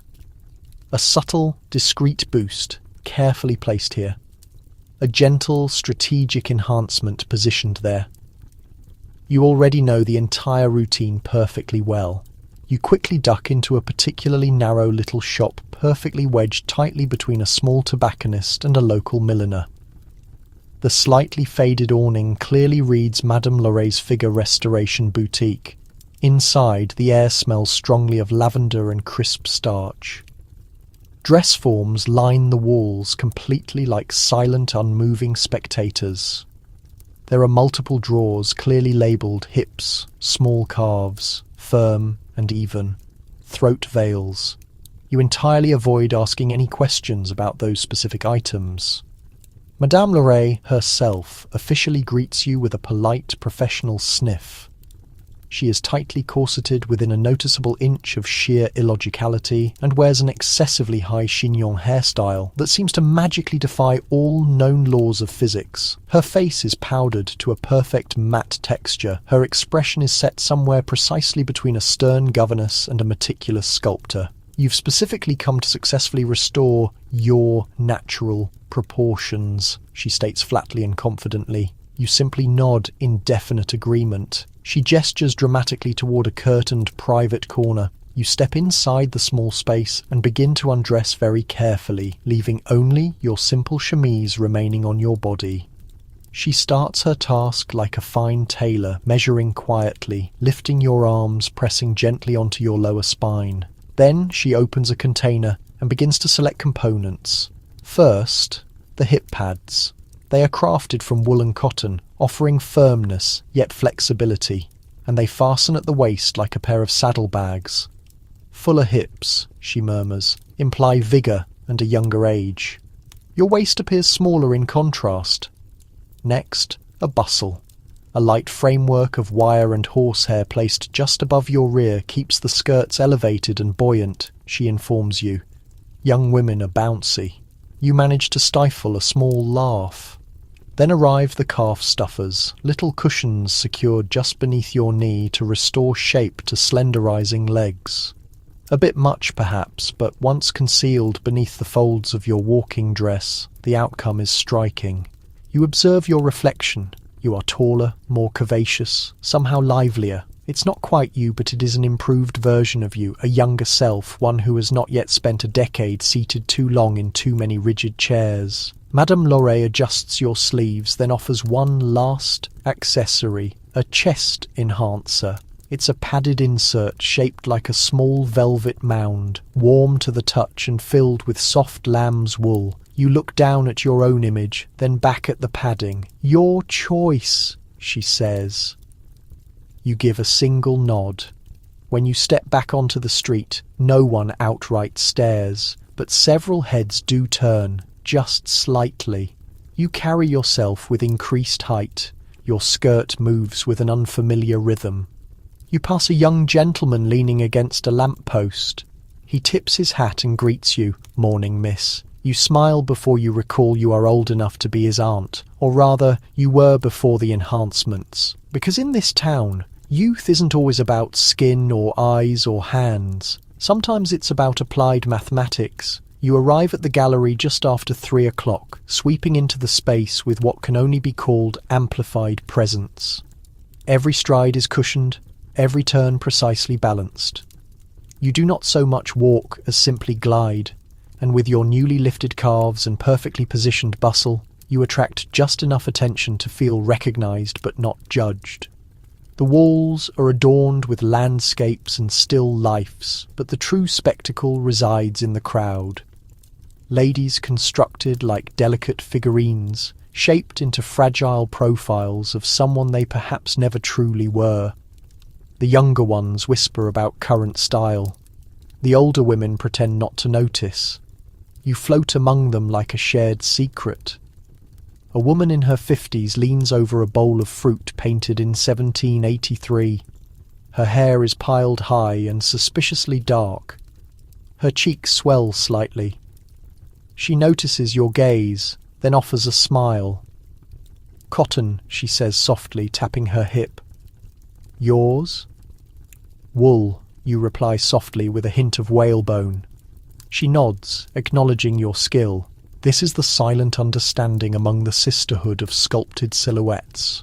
No one admits it publicly, no one confesses to purchasing calf pads or modifying bust inserts or stitching additional ruffles where natural softness has disappeared. But the evidence is there, beneath the gowns, behind the gloves, sewn into the seams, and occasionally, when two of you meet, there is a flash of understanding, a quiet recognition. I appreciate your effort, and I respect it, but not everyone executes it so gracefully. Mrs. Pentlow enters with far too much bustle and not quite enough skirt. The result is disastrous. She appears to be followed by a collapsing piece of furniture. Even the skillfully constructed can make an error. Yet, she smiles brightly, either unaware or uncaring. Perhaps that represents a different kind of success, not a perfect disguise, but perfect self-assurance. You return home that evening with your wool hip pad slightly crooked, but your mood surprisingly lifted. You undress slowly, peeling back each layer of pretense like unwrapping a piece of fruit, hip by hip, calf by calf, until only you remain. The mirror reflects a clear picture of reality, softer lines, a stomach not perfectly flat, knees not perfectly firm. But the oddest part is, after today you don't really mind as much, because today you were admired not just for your appearance, but for your audacity, for creating something deliberately, for being visible, even through a meticulously arranged deception. You hang the pads back in their drawer, nestled among lavender sachets and a pair of unworn elbow gloves. Then you breathe out fully for the first time in hours, and as your ribs expand to their true, uncompressed form, you smile in the faint light because youthful looks may fade, but the artistry is timeless. A letter awaits you on the hall table. Heavy cream stationery, thick with the scent of lilac and something vaguely metallic. It is from your cousin Daphne, vivacious, affluent, and desperately preoccupied with her teeth. You haven't seen her in months, ever since she relocated to Bath to pursue advanced dental reconstruction. You tear the envelope open using a butter knife. "Dearest," it states, "I have succeeded. You must visit at once. I have never looked younger in my entire life. And I am now down to only 6 molars." You sigh and pack a suitcase. The train journey to Bath is uneventful, except for a young man across the way who offers you a boiled candy and addresses you as Miss with such genuine sincerity you almost blush. The padding is still effective, the cosmetic lifts holding firm. You arrive just before afternoon tea and find Daphne in her drawing room, reclining like royalty. She appears radiant, her skin glows, her eyes shine brightly, and her mouth, well, it is peculiar. She grins widely, too widely. The corners stretch like pulled wax, and inside, gleaming in immaculate rows, are brand new porcelain teeth. She claps her hands with excitement. "Aren't they magnificent?" You stare. "All of them." She nods. "Well, almost all of them. I kept 2 in the back, just as a precaution. Victorians had a complex relationship with dental health. A mouthful of natural, aging teeth, yellowed, misaligned, or decaying, was considered appalling, but removing them all and replacing them with polished ivory or porcelain, divine, youthful, clean, and the practice was astonishingly commonplace. Many women, upon reaching a certain age, would visit their dentist not for a cleaning but for complete removal. A full set, extracted, replaced. You settle next to her on the padded settee as she uses a fan. "I don't miss them," she says, airily. "The old ones made me look fatigued, and there is something so revitalizing about a smile that is immobile." You examine her face. Indeed, her smile is perfectly motionless, overly still. It's fixed in position like a stage prop, wide, assured, inscrutable. She laughs, but her mouth barely moves.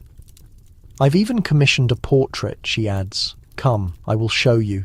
You trail her down a corridor lined with mirrors, each one reflecting her glossy, unchanging grin. In the study, she reveals the portrait. It is beautiful, but it doesn't quite look like her. Not exactly. Just another permutation. Later that evening, you brush your own teeth more thoroughly than usual. You check your molars under the lamplight. They are not perfect, slightly uneven, one is faintly stained from wine, but they are yours, still capable of chewing a hard scone or biting your own tongue when a suitor says something foolish. And yet, You think of Daphne's brilliance, her unmarred jawline, the way she seemed to float through the room as though nothing inside her could ever break down again. Because that is the real purpose of this, isn't it? A defiance of time's decay, a rejection of eventual breakdown and fragility. In a society where youthful looks were valued more than comfort, some opted to remove anything that dared to remind others they had been present for a while, even if it meant smiling through porcelain and pretending nothing was actually gone. You spend the night in Daphne's guest room, unable to forget the sight of her flawless porcelain smile. At breakfast, she serves you soft-boiled eggs and white toast cut into trembling triangles. She herself nibbles delicately, methodically, never quite fully chewing. Her fork hovers like a theatre accessory. The toast disappears in tiny, practiced bites. You try not to observe, but it's difficult not to wonder. Did she exchange the joy of eating for an illusion of beauty? As she pours your tea, her voice is light and effortless. You simply must arrange a visit with Dr. Fawkes before you depart. He worked miracles for my friend Edith. She is 70, but looks 40. She smiles like an angel, chews like a tiny rabbit. You laugh, a little uncertainly. That afternoon, your curiosity prevails.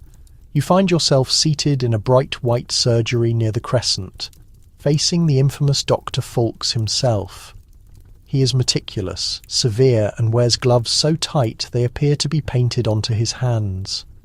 His walls are covered with painted diagrams of gums, jaws, and frightening little illustrations titled things like the aesthetic bite arc.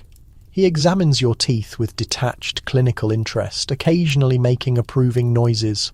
"Still natural," he declares finally, removing his small spectacles. "Out of fashion but commendable." He does not pressure you. He simply explains the process. A full set of porcelain dentures, he says, can be crafted to imitate the smile of youth. The gums will be a pleasant pink colour, the teeth a soft ivory hue.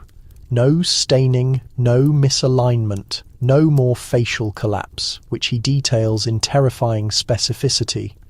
"It is the arch that reveals your age," he explains, tapping a skull on his desk.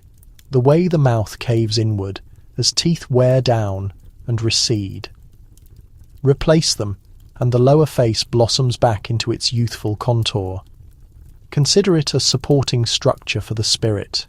You leave with a pamphlet and a faint, high-pitched ringing in your ears.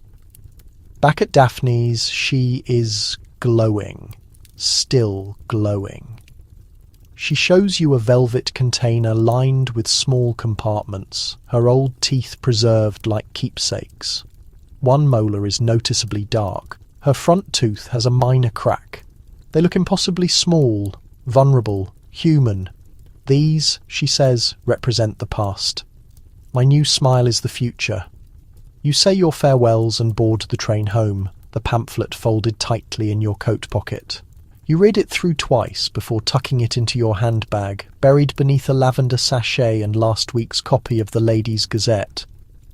That night, brushing your own teeth, you gaze long into the mirror. You smile. It is a little crooked, but genuine. You picture Daphne sipping tea through porcelain barriers, her grin wide and unending. And for now, just for this moment, you choose to keep what is authentically yours.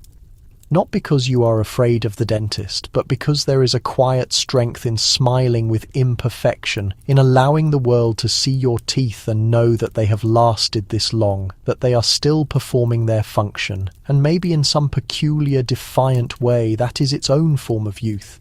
You are hungry, not just slightly peckish, but genuinely stomach-rumbling, bread-craving, hungry. And yet here you are, seated before a dish of what looks like corporal punishment served as a dry biscuit. It is dry, colourless, smells faintly of household chemicals and despondency. You prod it with your fork. It remains unyielding. This is your midday meal. It is labelled the Youth Cracker. You bought it from a discreet little health establishment off Fleet Street. The kind with darkened windows and shelves stocked with chalk sulphur lozenges and pamphlets titled Digestive Elegance and Meals That Reduce the Face. The clerk wore wire-rimmed glasses and had a pallor like candle wax. You immediately placed your trust in him. The cracker consists of bran, finely ground wheat, and a component for clarity. Clarity of what, exactly? It did not specify. You chew, you regret the decision. But the Victorians firmly believed in eating your way to youth, or more precisely, deliberately avoiding food to achieve it. Fasting was a trend. Emaciation was considered graceful. The slenderer the physique, the younger you were perceived. Some referred to it as the face diet, where meals were chosen meticulously, not for satisfaction or nourishment, but for their impact on the cheeks and chin. Too many thick stews brought jowls. Too much red meat caused greasy skin. Too much bread resulted in puffiness. The ultimate horror. So you adhere to the guidelines. You sip a cup of warm water infused with lemon zest. No sugar, naturally, as that would ruin the complexion. You carefully chew a slice of boiled celery, and for the final course, a square of toasted crust sprayed with white wine vinegar and lightly dusted with grated nutmeg. It tastes like the faint recollection of proper food, but others took things much further. You recall hearing of Miss Lively Fenwick, a well-known society hostess who refused to consume anything solid after the age of 40. She sustained herself on beef broth, milk, and the occasional spoonful of soft blancmange dessert. It was rumoured that her skin remained smooth and her waistline unchanged for 30 years, though she did once lose consciousness during a waltz and had to be revived with Madeira wine soaked into a sweetened napkin. Your own stomach growls its objection. You choose to ignore it and flip through the guidebook you acquired with the crackers, Cleansing Meals for the Aging Lady. It includes recipes such as clear onion water, boiled lettuce with pepper air, and poached parsley vapour with the essence of nothing at all. You try to hold back tears. Dinner promises a similar offering, a watery broth, a thin wafer, a stern injunction not to indulge in any starches in the evening lest your face betray your efforts. By morning you can vividly remember the delight of butter, the irresponsible pleasure of apricot preserve spread thick on toast. You miss the act of chewing, but when you look into the mirror, your cheekbones are sharp, your jawline is distinct, your eyes appear somehow larger, or perhaps your face is simply reducing in size around them. And maybe that is the entire purpose, to strip away everything superfluous. Not just excess weight, but emotion, desire, self-indulgence. To become, in the perception of high society, disciplined youth attained not through age but through restriction. You sigh and nibble another edge of the cracker. It tastes like wood pulp, but you're undeniably showing a healthy glow. By the second week of your self-refinement program, the hunger has become a constant companion. Not quite agonizing pain, just an empty sensation, a soft resonance beneath your ribcage, reminding you that beauty, like moral uprightness, must be maintained through silent self-denial. You wake each day feeling lighter in both body and spirit. Your skirts feel looser, your gloves slip on with greater ease. The mirror is merciful, at least by candlelight. You have even started keeping a small food journal, just like Lady Morton, who was famous for recording every bite for 20 years and allegedly died with a waistline still under 20 inches. Her final entry: 2 olives, 1 raisin. Regret. Today your morning meal consists of barley water and a teaspoon of powdered chalk mixed into milk. The magazine called it digestive illumination. You call it viscous, but you drink it anyway, imagining it coating your stomach like a thin layer of protective paint. For lunch you attempt a fashionable new liquid called tincture of clear essence. It is sold in tiny blue vials and claims to suppress appetite, brighten the skin, and soothe distracting thoughts of sweet baked goods. The label does not list the components, but the second sip makes your fingertips tingle slightly. Therefore it is effective, you record in your diary. No bread, no fruit. Cheeks appear firmer. Mind is alert. Desire is still present. Because you do experience desire, not just for sustenance but for comfort. Fresh bread, a soft boiled egg sprinkled with salt, but also, contradictorily, the feeling of control, that strange, empty pride that comes from abstinence. You have begun to associate the churning in your stomach with personal achievement. Each low growl is a confirmation that you are resisting the natural process of aging today, and you are not alone in this effort. At Mrs. Hale's afternoon social gathering, the ladies pass around teacups of rose petal broth and offer compliments about each other's wrists. "Have you lost some weight?" Someone coos to you. You smile modestly. "Oh, simply avoiding water and starches." She gasps. "Starches? At your time of life?" Later, while slowly drinking boiled fennel water, you overhear a hushed conversation about Mrs. Hemming, how she has been secretly consuming sardines at midnight. No wonder her extra chin has reappeared. Someone whispers the comment. The dread of the double chin hangs over the room like a looming storm cloud. You look down at your own serving plate, empty save for a single radish carved into a decorative flower. You place your fork down next to it. You have had enough. You are sufficient as you are, at least until the evening meal. That night you dream of fresh apples, not sliced and polished, but whole, bitten into with pure abandon.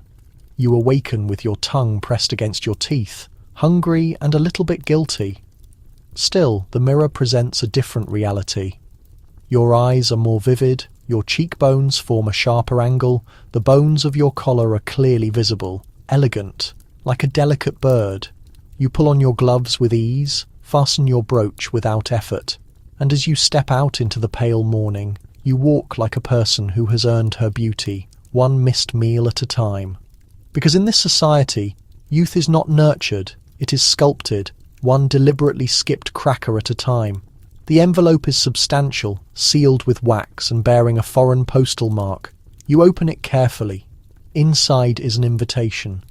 Ivory cardstock, gold lettering, a faint smell of cigars and something vaguely zoological at the bottom. Dr. Leontius Arkwright cordially requests your presence at an evening lecture and live demonstration of youth achieved through glandular revitalization. Private salon, strict formal attire required. For curious minds only. You have heard rumours of this man, a travelling medical practitioner, philosopher, a self-declared innovator of internal restoration. He has returned from Paris, or was it Vienna? With something revolutionary, something daring. You respond promptly without hesitation. The event is held in a grand Kensington townhome, its main drawing room converted into a kind of ornate operating theatre. Velvet curtains, crystal serving decanters. Too many chairs for real comfort. The attendees are a strange assortment, inquisitive young debutantes, aging society baronesses, physicians with stiff brush-like moustaches. Everyone sips weakened sherry and pretends not to feel profoundly unsettled. And then he makes his entrance, tall, with a striking lion-like head of hair greying perfectly symmetrically at the temples. Dr. Arkwright offers a faint smile, as if sharing a private joke known only to himself. He motions for silence, then begins. Youth, he states, is not a feeling. It is not a certain form. It is not a magical liquid or a face powder. Youth is proper functionality. He pauses for effect. And what controls functionality? He asks, raising one gloved hand slightly. The glands. Murmurs ripple through the quiet room. He explains. Glands, specifically those related to reproduction, are the essential engines of youth. As they deteriorate, everything else follows. Skin, hair quality, energy levels, memory. But what if they could be replaced, renewed, fully reactivated? Which leads us to the topic of monkeys.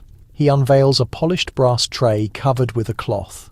Beneath it are vials, surgical tools, a small container simply labelled simian tissue preserved. You feel a wave of nausea, but your intense curiosity keeps you firmly anchored to your seat. Arkwright details a medical procedure in which glands from young monkeys, typically the testicular ones, are surgically implanted into older men. A transfer of essential vitality, he terms it, the very essence of masculine vigour captured. He does not mention women until he is directly prompted. Ah, he says, turning toward the question. For the female constitution, we are currently investigating alternative insertion sites, the thymus, the ovary, even glands located in the scalp. Initial results appear highly encouraging.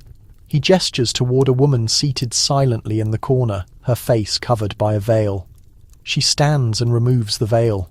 She is older, but her skin is flawlessly smooth, her hair is lustrous, her gaze unnervingly sharp. The entire room audibly gasps. You look around and realise that half the women present are now leaning forward intently, their fans lowered, their eyes fixed on Arkwright as if he were a religious prophet. He continues speaking. He talks about tissue injections, of transference from monkey to human, of potential future treatments requiring no surgery at all, merely purified extracts and carefully measured vials. Imagine a future, he says, where a mere drop of youth is all that is necessary. The lecture concludes with polite applause and several hastily scribbled notes from the doctors in attendance. You remain seated, completely still, equally fascinated and appalled. Later, near the refreshment table, you overhear a nobleman discreetly asking about private appointments. Dr. Arkwright nods, handing him a simple calling card. It reads only restoration, confidential, precise. As you leave the building, the night air feels unusually cool and sharp. You quickly glance at your hands in the light of the gas lamp. The skin appears thin, the veins are more prominent. You press your gloves on more tightly. You do not know if you actually believe him, but a quiet, desperate part of your mind wonders, what if he is telling the truth? What if youth is not irrevocably in the past, but simply waiting for you in a jar? You cannot sleep that night. The vivid image of that veiled woman, smooth-faced, placid, disturbingly radiant, floats behind your closed eyelids. Every time you shut them, you toss restlessly beneath the heavy sheets, your heartbeat quickened by something that feels too intense to be mere envy, and too intriguing to be simple fear. By morning, the world seems somehow altered, or perhaps it is you who has changed. You sip your morning tea slowly, running your thumb along the crisp edge of Dr. Arkwright's card. It is thick, completely blank on the reverse side, except for a single embossed word in shiny gold: revive. The notion lingers in your mind longer than it should have. Later that week, you attend a small social gathering hosted by a certain Lady Durrant, who is known for collecting unconventional medical men and supporting avant-garde concepts. There, in between performances on the small harp and the serving of tiny salmon sandwiches, the conversation inevitably shifts to the topic of glandular rejuvenation. Lady Durrant leans in, whispering conspiratorially, her eyes shining beneath her heavily lined eyebrows. "I have had the procedure done," she confesses. You stare at her. "Truly?" She nods her head. "Just a minor injection. Nothing invasive or surgical. An extract of simian pineal gland, they told me. It cost me an arm and a valuable pearl necklace." She sips her sweet cordial. "But I feel absolutely wonderful. No more mental fatigue. My knees are as springy as they were years ago. And my husband keeps asking if I had my portrait subtly retouched." She fans herself vigorously as though her newfound youth might literally erupt into flames. Other women quickly join the conversation. One lady claims she received a series of thymus oil infusions from a very discreet doctor located in Brighton. Another woman swears by a monthly suppository made from goat adrenaline. No one laughs at these claims. No one even blinks an eye.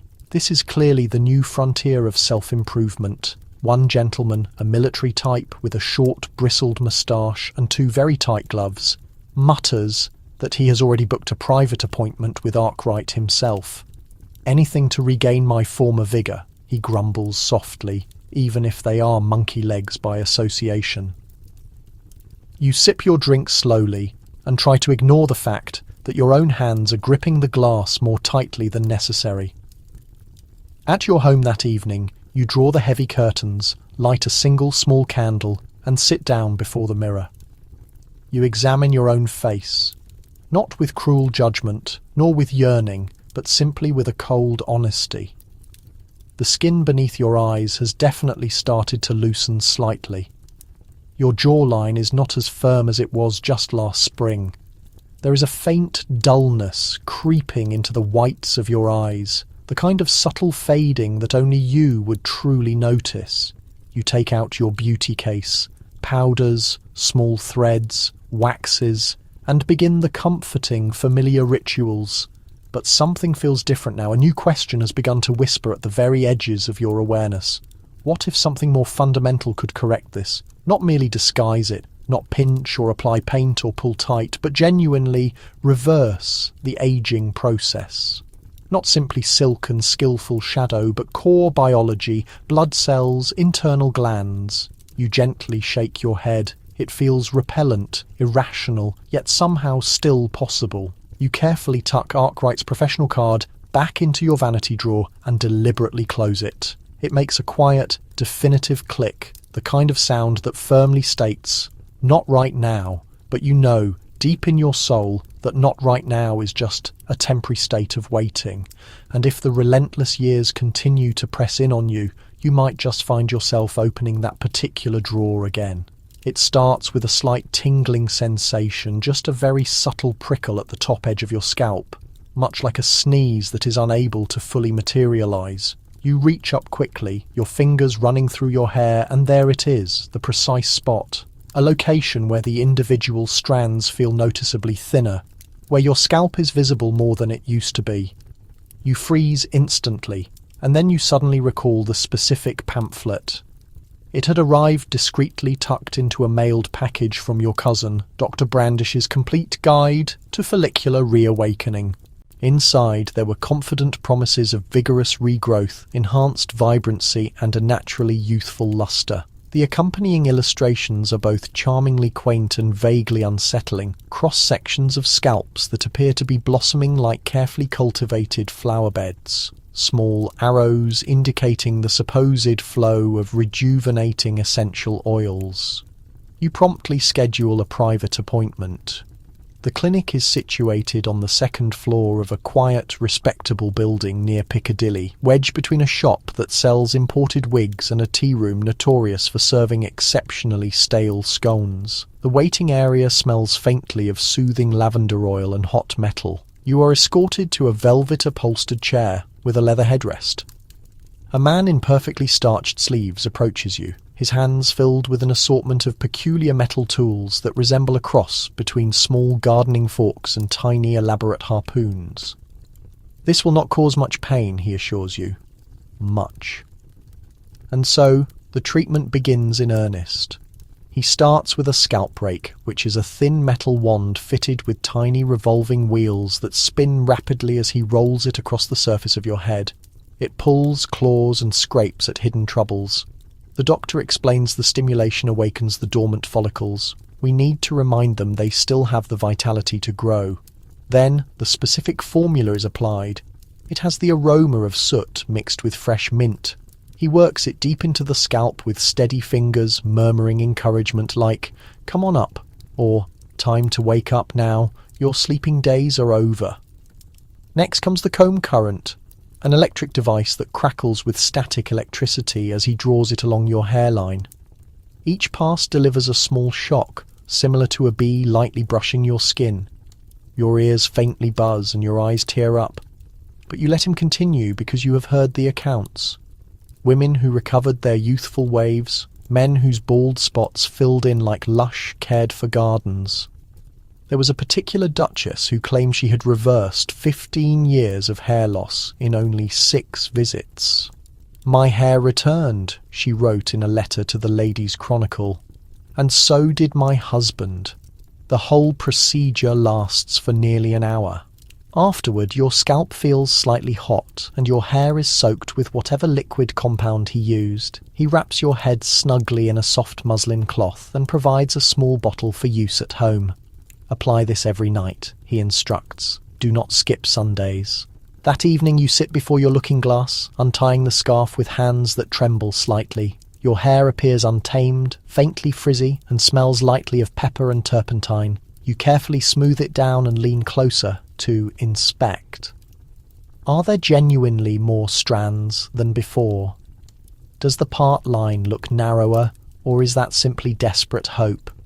You decide to sleep upright, fearful of disrupting the magic. And in the morning, as you rinse the nightly treatment from your head, you feel it again. The rush, the tiny surge, not just on your scalp, but throughout you. Because nothing symbolizes youth quite as powerfully as the promise of something still regenerating. By the time the week ends, the routine has become a sacred habit. You wake up, peel back the muslin cocoon from your head, and treat your scalp with Dr. Brandish's follicular stimulant. It is thick and yellowish, smells faintly of pine tar and vinegar, and leaves behind a persistent tingle that lasts until the middle of the day. You have started brushing your hair with greater focus, counting every pass. 100 in the morning, 100 at night, precisely as the accompanying leaflet instructed. Stimulation encourages blood flow, and blood flow brings rejuvenation. You whisper the phrase aloud like a solemn vow, brush in hand, while the housemaid taps politely before entering, careful not to interrupt your ceremony. Even your hairpins seem to slide in with more certainty now, or perhaps it is only your own bearing, slightly taller, more attentive. Hope has a strange effect of raising not just the spirit, but also the shoulders, and you are not alone in this. At Madame Pell's gathering on Tuesday, you start to notice the indicators. Women with suddenly shinier hair parts, men whose comb-overs seem a little more deliberately styled, a general aura of effort as though everyone's scalps have recently been roused from a deep, long Victorian slumber. Lady Fernley leans in toward you over her cards and quietly confides, "I've started using calf marrow." You pause, blinking. "For your hair?" "Yes," she hisses back. "And my knees, technically." Another woman asserts she gently rubs her scalp nightly with heated mustard oil and a vibratory hammering. You decide not to ask for clarification. You simply exchange a knowing nod. Then a letter arrives. It is written in a sloping script by your cousin Isabel, the one who always experiments with the newest trends first. She has been going to private appointments with a brand new hair specialist, Dr. Mordell, who promotes cellular revitalization through scalp injections. "It stings incredibly," she writes, "but I swear my temples are already darker. It is like my childhood baby hairs are creeping back." You look intently at the letter for a long while that night as you apply your own standard tonic. You find yourself wondering, is this truly about your hair? Or is it actually about defying something? Because hair, this seemingly flimsy, delicate substance, holds far more than just colour. It holds remembrance, emotion, and youth itself. The dividing line your mother once combed before you left for school, the curl that once bounced when you laughed wholeheartedly, the braid that made you feel unstoppable at 16. Every single strand represents a historical timeline, and to lose it feels like time itself is accelerating too quickly. So you brush and you massage, and yes, when no one is watching, you speak softly to your scalp, attempting to coax it out of its rest. Perhaps you are imagining it, but at the roots, where your part once widened with silent embarrassment, there are fine, downy hairs, new, pale, and soft as a moth's wings. You touch them delicately, and a smile crosses your face. Because in a world determined to hold on to the past, sometimes the most courageous action is to believe that growth can return. It comes by mail, one misty Thursday morning, a heavy package wrapped in plain brown paper, marked privately in small red ink. Personal, for the energetic lady. Inside, carefully set in tissue paper as delicate as lace, is a kind of belt.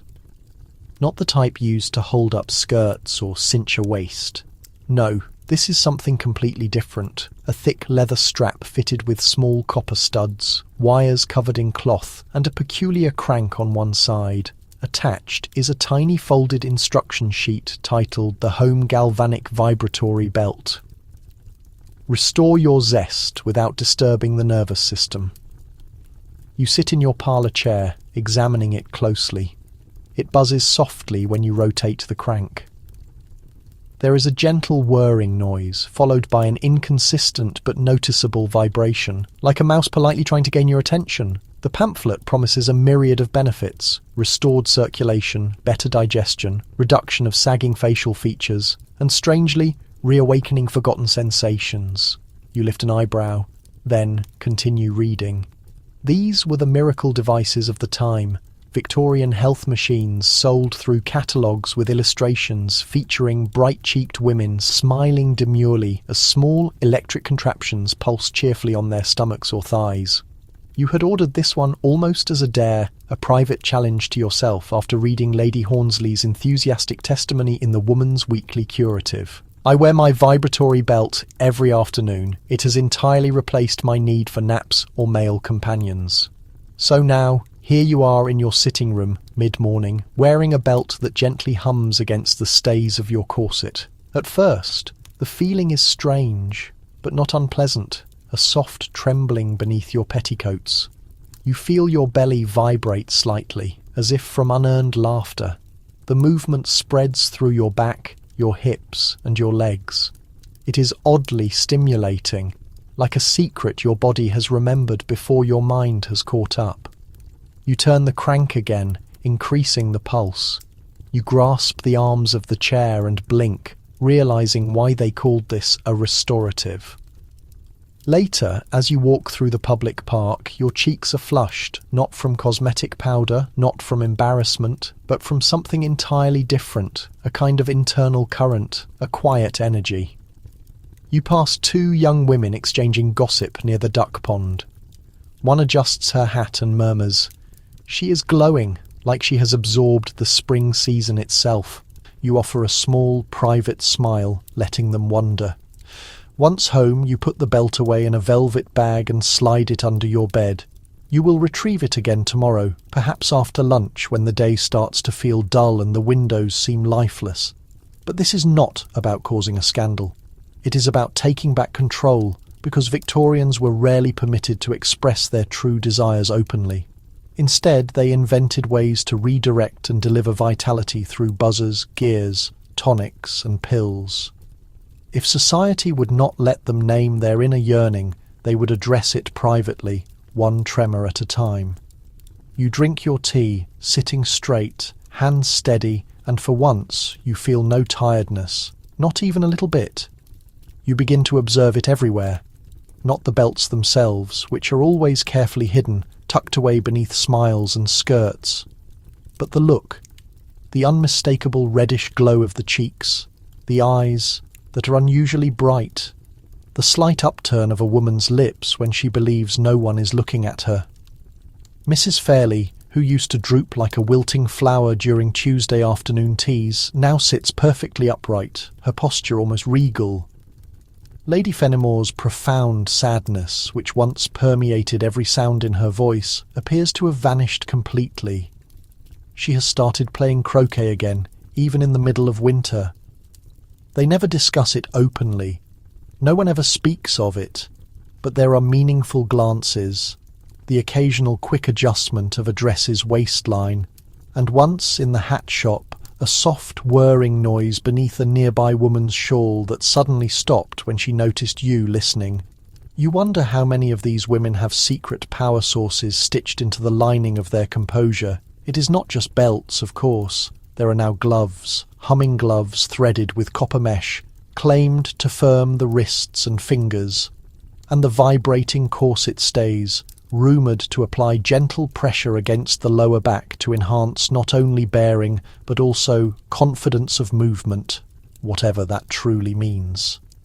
You experiment with a few of these inventions. One promotional pamphlet boasts, "The modern woman glides without resistance." You put this theory to the test while writing a letter, while pruning a rose bush, while standing perfectly still and allowing the machine to pulse beneath your ribcage. It is less about its physical function truly, and more about what it grants you, the permission to feel energized, vibrant, fully awake, and maybe, just maybe, young again. Because youth, you have come to realize, is not solely about soft skin or smooth features. It is about vitality, movement, and a spark of life. And when the body started to quiet down, the Victorians devised methods to quickly jolt it back into being, if only for 15 private minutes at a time. You attend a midday meal hosted by Mrs. Birchwood, a known enthusiast of galvanic therapies. She serves cold veal and a tea flavoured with female root and cinnamon bark. Between bites, she points toward her small sofa and offers, "Go on, try it, dear, it purrs." You sit down. It certainly does. And you definitely feel something. Perhaps not the full sensation of youth, but at least a polite invitation to its door. That evening you light a single candle and stand in front of the mirror. You allow your dressing gown to fall open slightly, revealing the faint imprints the belt has left etched around your hips. You trace these marks with your fingers, like following a map to a place you have not seen in years. And then softly you smile. Not the practiced, reserved smile of polite society, but a genuinely private one, the kind that surfaces without conscious thought, because you have uncovered something quite profound in all this. That even in an era governed by silence, repression, and delicately veiled lies, there were still women who quietly buzzed beneath their garments, who refused to become still, who refused to surrender sensation, and now you have become one of them. You are walking through the Camden Market when a folded paper flyer drifts down near your feet. You stop, pick it up, and read "The Golden Cup of Health." Discover the ancient, entirely natural elixir that resides within you. Available by appointment only, it is signed by Dr. Septimus Langley, and below that, in smaller type, practitioner of autogenous therapies. Patient-led rejuvenation at the most personal level. You blink, then blink once more, because you have heard faint whispers. They are not loud conversations. No one discusses this topic in drawing rooms or over tea and lace-trimmed cakes. But every now and then, a suggestion slips out. Perhaps Lady Tewkesbury's morning devotion or Ms. Linley's internal circulations, euphemisms, quiet jokes, eyebrows raised over glasses of water with lemon slices. You quickly fold the paper and tuck it securely into your small handbag. You forget about it until 2 days later, when a thin pamphlet slides out of your cousin Iris's writing desk. As she searches for a lost hairpin, you catch a glimpse of the heading, 5 Gentle Methods for Home Auto Rejuvenation. You meet her gaze. She says nothing. You say nothing in return.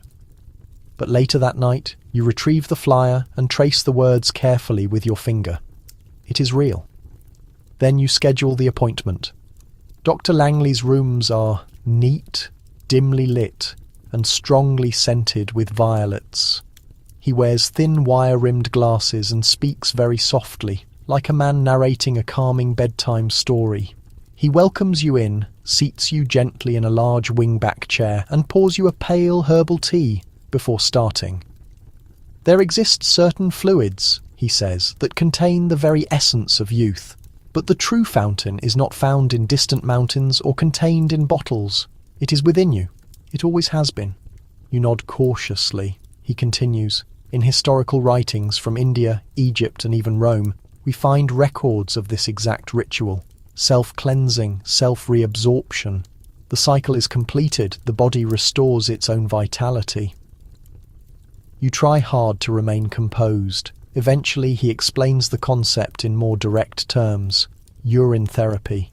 He suggests it be consumed in the early morning. Just a few spoonfuls, he advises. It must be fresh, he emphasizes. It must be uniquely yours. Your stomach lurches slightly, but you offer a polite, faint smile. After all, The Victorians had a strong belief in cures derived from nature. They readily consumed powdered bone, tar from coal, crushed insects, syrup made from frogs, and concentrated liquids derived from boiled moss. Compared to those methods, this current proposal feels merely eccentric. He hands you a small silver cup and a recipe pamphlet with artistic calligraphy headings such as "Golden Gowns of the Gut" and "Radiance through Recirculation." You offer your thanks. You depart. You do not speak of the visit to anyone, but the very next morning, with the bedroom door secured and the curtains tightly drawn, you attempt it. Just one spoonful. It is warm, unusual, but not nearly as horrifying as you had imagined. You wait, your heart thumping rapidly. Do you feel any younger?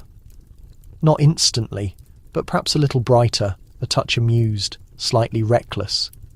Still, you understand why others attempt this. Not because of a guaranteed result, but because it creates the sense of actively pursuing a change, taking command, reclaiming your physical body, not by ingesting strange foreign potions, but by simply closing a loop.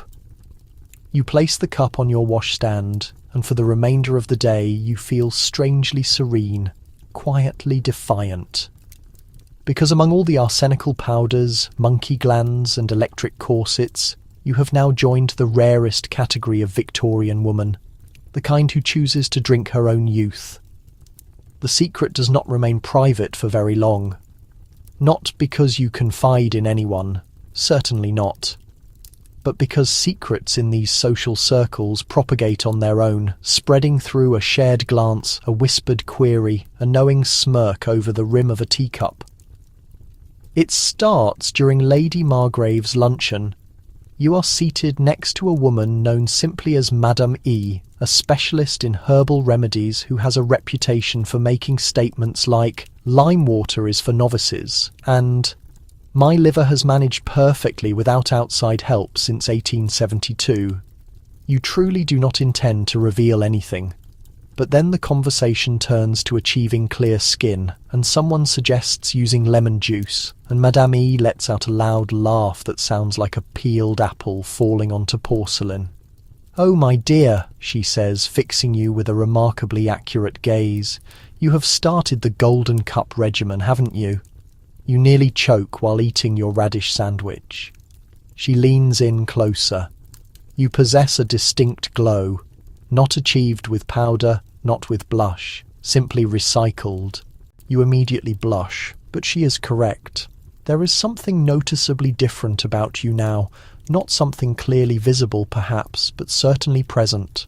A calm self-assurance, a feeling of being slightly ahead of the current time, like a clock that ticks a single hair faster than everyone else's. And soon you discover that others are doing the same thing too, discreetly, devotedly. There is a woman in your weekly reading group who carries a miniature silver flask with a small tulip design etched on its side. Another has swapped her morning tea for warm water and now recites poetry before she eats breakfast. She insists it helps keep the spirit securely inside the body. You choose not to press her for more details. One particular woman, rumoured to be the grandchild of a French surgeon, has begun bottling her own, labelling it eau de jeunesse, and keeps it prominently displayed on her dressing table alongside lilac oil and rose water. "For my temples and earlobes," she explains serenely, "the most absorbent locations." You ask no further questions. You simply nod understandingly. Because in this peculiar, quietly interconnected sisterhood, shame is the only emotion that can truly make you appear older, you also begin to notice changes within yourself. Your skin, while not radically transformed, has a luminosity that was previously absent. Your overall mood feels more steady. A strange sense of calm has settled comfortably in your chest, like a contented cat that has discovered a warm patch of sunlight and decided to stay put. Is this effect real? Is it a placebo? Is it just the power of hope? Does the underlying reason truly matter? For the first time in many months, you stop critically examining your own reflection. You simply observe it with genuine curiosity rather than contempt. The fine lines are still there, but they now seem less like imperfections and more like delicate carvings on a treasured, well-loved object. That evening, as the light from the oil lamp gently illuminates your vanity, you reach for your small silver spoon and pause. You are no fool. You are a typical Victorian woman with a locked drawer containing snail cream, arsenical powder, calf pads and galvanic belts. You have undergone steam treatments, received facial lifting massages, been vibrated, powdered, fasted, electrified, and now you have completed the circle. Perhaps this is pure madness, or perhaps it is a profound liberation. You lift the spoon, you take a sip, you smile a little, and somewhere very deep inside, a silent part of you confirms. Yes, still young, still completely yours. The air in the room smells strongly of soap, steam, and something vaguely medicinal. You are lying flat on a padded examination table, your legs modestly covered with a linen sheet, while a woman named Nurse Catterley hums the tune of Greensleeves and prepares a rubber hose. This, you decide, is the true cost of earning youth. It requires humility, and it requires plumbing. You are here for a colonic cleansing, or as the informational pamphlet describes it, internal renewal for the woman of quality. And you are certainly not the first person to seek this, nor will you be the last. These specific treatments have quietly spread throughout the well-appointed bedrooms and private drawing rooms of the privileged world. Advertised as cleansing the time chambers, Victorian doctors firmly believed that the intestines were the root source of all physical decline. They claimed a slow-moving gut invited early wrinkles, dull eyes, sudden mood swings, and even worse maladies. But with frequent flushing, one could supposedly restore youthful energy, mental clarity, and even moral fortitude. You stare intently at the ceiling as Nurse Catterley politely explains the procedure. Warm water only, perhaps with a touch of lavender oil if the patient expresses a delicate sensitivity. You attempt to force a smile, but fail. And then the process begins. There is a specific noise, like an overly confident tea kettle, and a moment later, a distinct warm sensation. Not the relaxing warmth of a bathtub, but the kind of warmth that makes your toes involuntarily curl and causes your sense of dignity to retreat somewhere behind your lower back. There we are, Nurse Catterley states cheerfully, adjusting the angle of the tube. Just allow the water to perform its work. The work, you quickly discover, is incredibly intense. You grip the edges of the table, unsure whether you should start crying, laugh nervously, or simply attempt to ascend to a higher plane of intestinal enlightenment. The feeling is a peculiar mix of physical intrusion and unexpected relief, as if someone is scrubbing your inner soul with a stiff brush. After several uncomfortable minutes and one small, involuntary whimper of distress, the water is drained and you are permitted to rest on a side couch with a woolen blanket and a cup of beef broth tea. You sip it slowly, feeling utterly stunned, light-headed and completely emptied. Nurse Catterley beams down at you. You will feel as delicate as a snowdrop by the evening. And surprisingly, you actually do. Not merely clean, but deeply emptied. Your thoughts feel noticeably clearer. Your joints ache less than before, and your skin has an odd tingling sensation. There is a strange feeling of lightness in your limbs, as though your bones have been internally lifted. It is not exactly comfortable, but it is compellingly convincing. You return home with a faint inner glow, carrying a booklet titled The Joy of Elimination.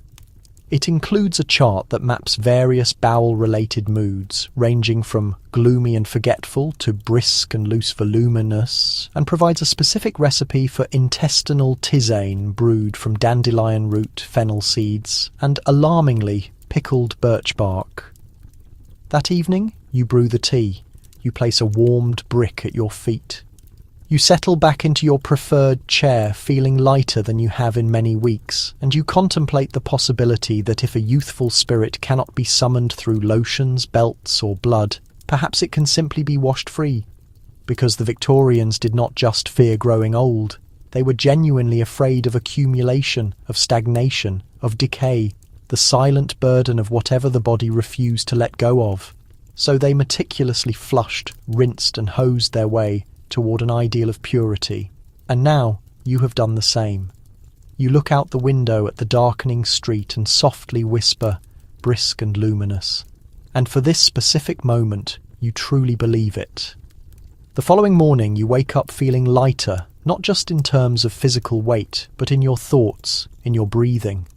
A strange, almost unsettling clarity settles in your joints, as though some dark shadow has been completely cleared from behind your eyes. Your initial steps feel springy. Your midsection feels entirely unburdened. You skip breakfast entirely, not because you are intentionally fasting, but because you simply do not want to disturb the profound feeling of being so thoroughly emptied. And so your quiet commitment to the purge ritual begins. It is not something you do every day. That would be extreme. But once a week, you faithfully return to Nurse Cataly's parlour with its neatly folded towels and shining copper fixtures. You exchange respectful nods with the other women in the waiting area, rarely speaking, never holding eye contact for too long. You are all connected by something far more potent than mere words. Not every woman who comes here is seeking beauty. Some come for relief from digestive issues, others for deep melancholy. One woman, her hands trembling slightly as she straightens her hat, whispers that she had not experienced a single clear thought since 1886 until the water treatment came into her life.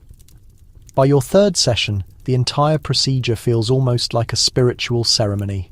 You no longer flinch in anticipation. You breathe deliberately through the process. You consciously visualize your worries and anxieties sliding away down some distant drain. You emerge with rosy cheeks and a stomach so flat that your corset seems to sigh in relief. You begin keeping a personal journal documenting not daily events but moments of profound clarity.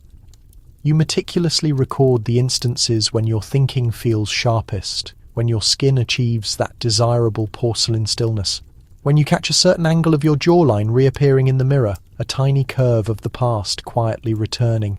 You stop consuming coffee and instead begin each day with fennel tea and a spoonful of smooth, slippery elm paste.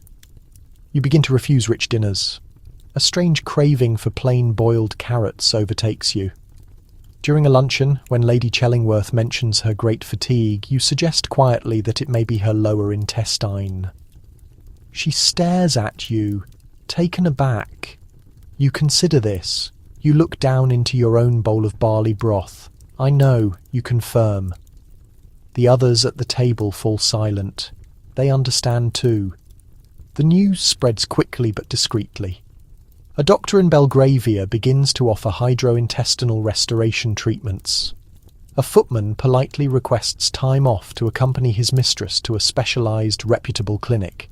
In certain fashionable groups, the phrase "taking the waters" no longer means a trip to Bath, but refers to the careful positioning of a porcelain container and a copper tube. And yet, not everyone is in favour. One reverend's wife speaks out against the practice as an unholy meddling with divine plumbing. A certain dowager collapses at the mere mention of a lavender flush. A printed note to the Ladies' Quarterly warns about the risk of losing one's feminine softness through excessive voiding. You smile faintly as you fold the letter into neat squares and hide it behind the coal scuttle. You know the truth. Because in a world defined by things you cannot influence, the weather, lines on your face, the passing of time, the actions of husbands, there is a profound control in being able to release something, to choose what remains and what must be let go. You light the candle beside your bed, slide beneath the sheets, and feel a unique deep calmness settle into your muscles, a stillness free of pressure or burden. As you begin to drift off to sleep, you quietly utter the mantra you have adopted. Clean body, clear mind, forever young. You are sitting back in a high-backed armchair at a literary gathering, halfway through a lukewarm cup of cardamom-flavoured tea, when the conversation inevitably turns, as it always seems to to the East. Not the actual East where real people live, work, and breathe. No. This is the Victorian idea of the East, reduced to a romanticised notion and seen through the lens of empire. They label it the Orient, as if it were nothing more than a decorated screen or a fragrant scarf. They call it mysterious, exotic, and if Lady Quimbly is to be believed, perpetually youthful. I saw her myself, she says, dropping her voice to just above a whisper. A Siamese princess, skin like milk glass. Not a day older than 30, and she is nearly 60. They bathe in rice water, you know, and spend time in meditation. They consume almost no meat. You offer a polite smile. You have heard this all before. You have read it many times. In beauty advice columns, in travel books written by bored members of the aristocracy, in lectures given by men who only spent 2 nights in Bombay before returning home. As wise men, they speak with total certainty about lands they barely glanced at, rituals they did not comprehend, and women they most likely never encountered. And yet the fantasy continues. The East is viewed as a miraculous source of youth. Lady Quimbly fans herself. And they never develop wrinkles, not like us. I suspect it's the spices, or maybe the sea air, or perhaps they just understand something we do not. Another woman nods in agreement. I have started drinking turmeric mixed with warm milk. The girl at the grocery told me it is Ayurvedic. Someone else interrupts. Have you experimented with the Chinese pearl powder? They claim it purifies the liver and makes your teeth shine like the moon. You slowly sip your tea, no pearls in your mouth yet, but you have tried the rice water and the guava leaf rinse, and a modified version of a cleansing ceremony passed down through at least 5 women with increasingly questionable connections to any genuine source. Because underneath all this performance, there is a core of truth. The Victorians were desperate. They were desperate for a kind of magic they could not find at home, for a solution that did not involve painful scalp pricks or toxic arsenic tonics. And so they looked outward. They looked to the East. You recall once receiving a small packet of Oriental beauty dust, an off-white powder wrapped in silk. You sprinkled it on your porridge for a full month. It tasted like pulverized roses and chalk. Nothing occurred. But you kept the piece of silk, because ultimately, much of this obsession was not about effectiveness. It was about hope, with added perfume. To believe that somewhere far away, someone knew how to maintain youth without any struggle, that it was simply part of their culture, their genes, their nature, that all you needed was the correct oil, the proper breathing technique, the right chant, that you could buy it, breathe it in, absorb it. What they truly sought from the East was never just youth. It was effortless youth. Youth without the pain of corsets, without surgical needles, without fuss. Back in the salon, Lady Quimbly is now describing a technique she calls bamboo tapping, which supposedly lifts the face, if performed, while chanting a specific phrase. A younger woman quickly writes it down, her eyes wide. You quietly fold your napkin, smile faintly, and wonder how many women in faraway lands are laughing behind their fans at the idea of British ladies hitting their faces with sticks and calling it ancient wisdom. But you also understand it, because in a world where nothing works exactly as advertised, it is easier to believe that someone else, somewhere else, holds the true answer. And that maybe, just maybe, they might be willing to share it. You return home with a renewed sense of purpose and a silk satchel of mysterious herbs gifted to you by Madame E, who insists they must be boiled beneath the light of the moon and consumed before uttering a single word. She is entirely serious. You follow the directions with exaggerated solemnity. You draw the window curtains, light a single beeswax candle, and stir the herbs into hot water while whispering absolutely nothing.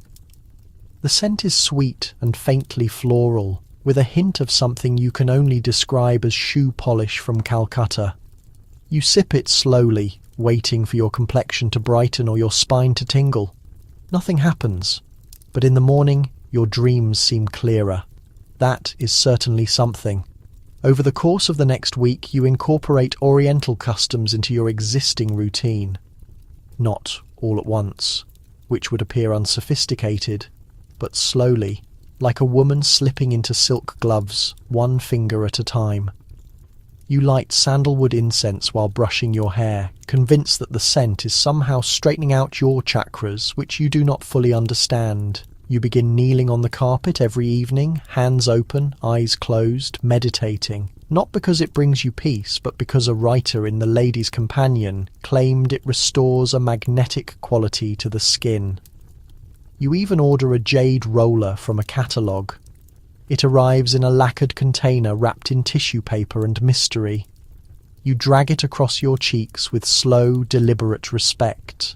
Does it achieve anything? Most likely not, but it feels like it should. And in the world of youthful deception, that feeling is more than enough. Of course, not everyone practices such restraint. At the bath assembly rooms, one woman now carries an ivory fan engraved with Hindu symbols she cannot pronounce. Another claims her new diet, which consists only of mango pulp, coconut water and small cubes of smoked eel, has been certified by Buddhist monks.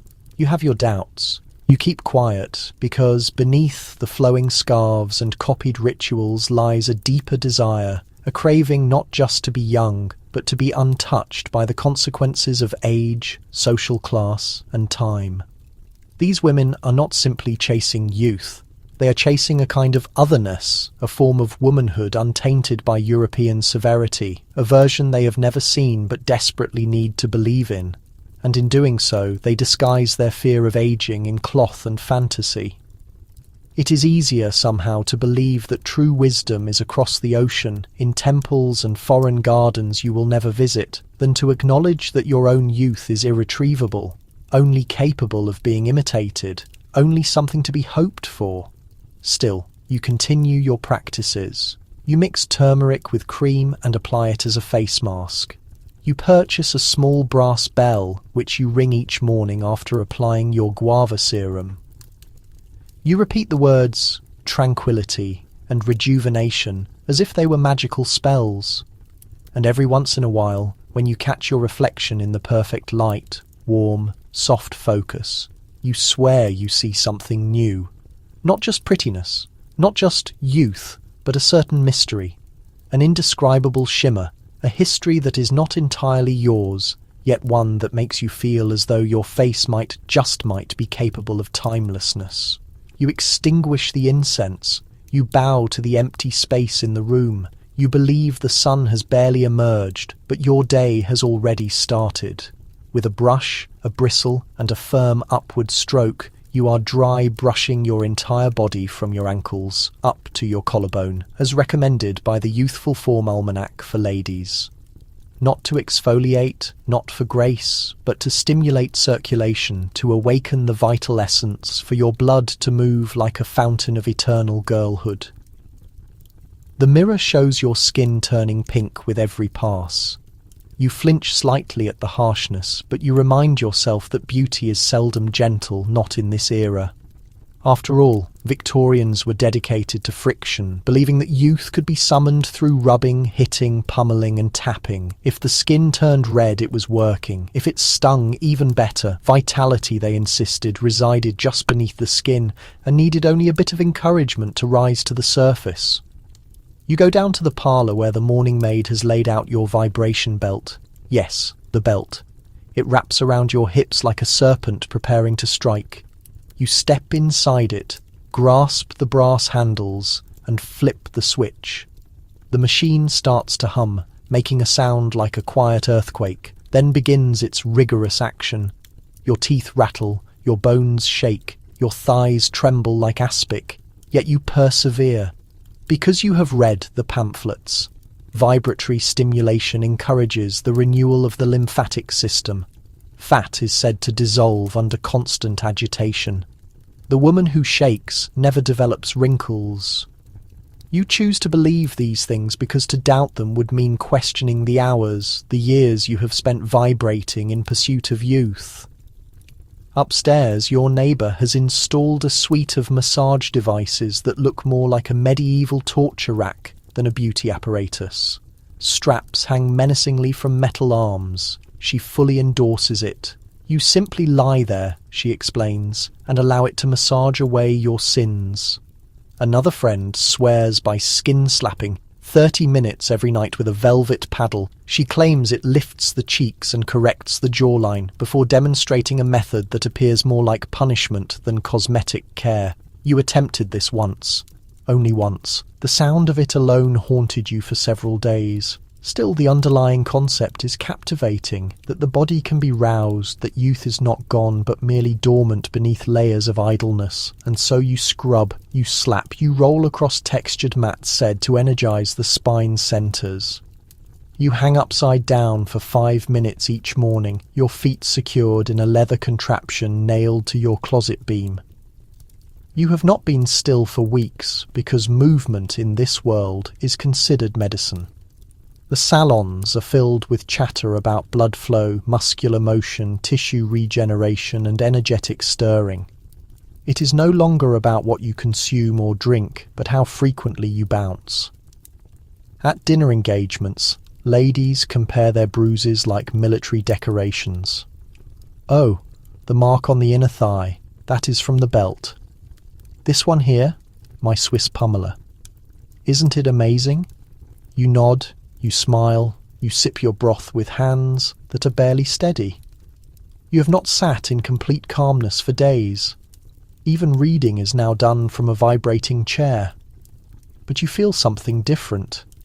A tingling sensation, a tightness in your jaw, a soreness in places you were unaware of, and yes, a certain vitality. By the end of the week, you can hardly distinguish if the quivering in your limbs is due to excitement or exhaustion. You lie in bed at night and can still feel your thighs faintly humming from the day's vibration therapy. The mattress itself seems to subtly pulse beneath you, though it is likely your imagination, or perhaps the lingering after-effect of the oscillating saddle you bravely mounted for 20 full minutes earlier that afternoon. You used to find peace in quiet stillness. Now, silence feels suspect. You crave the whirring of the machine, the metallic clank of gears, the intimate buzz of metal against muscle. And you are not alone. Every woman in your social circle has become a self-taught engineer of physical movement. Some swear by mechanized stirring mirrors, others by steam-powered tappers. And one famously eccentric widow has a foot pedal apparatus that rotates her hips in slow pendulum-like arcs as she calmly knits shawls by the fireplace. Activity has become the new focus, the new imperative, and there is a clear motive for this, a conviction rooted deeply in the mindset of the era. This belief holds that inaction equals decline, that if movement ceases, the circulation slows, the intellect dulls, and the face soon begins its inevitable surrender to the passage of time. The daily papers now feature advertisements for handheld exciters, small crank-operated devices that one might secure to the waist while on a walk, stimulating the kidneys during a tea party or maintaining proper carriage through induced shivers. The drawings portray women mid-stroll with heightened colour in their cheeks and slightly forced rigid expressions. One woman has even attached a rotating brush to her undergarment and named the practice internal cleansing. You accept these methods without question.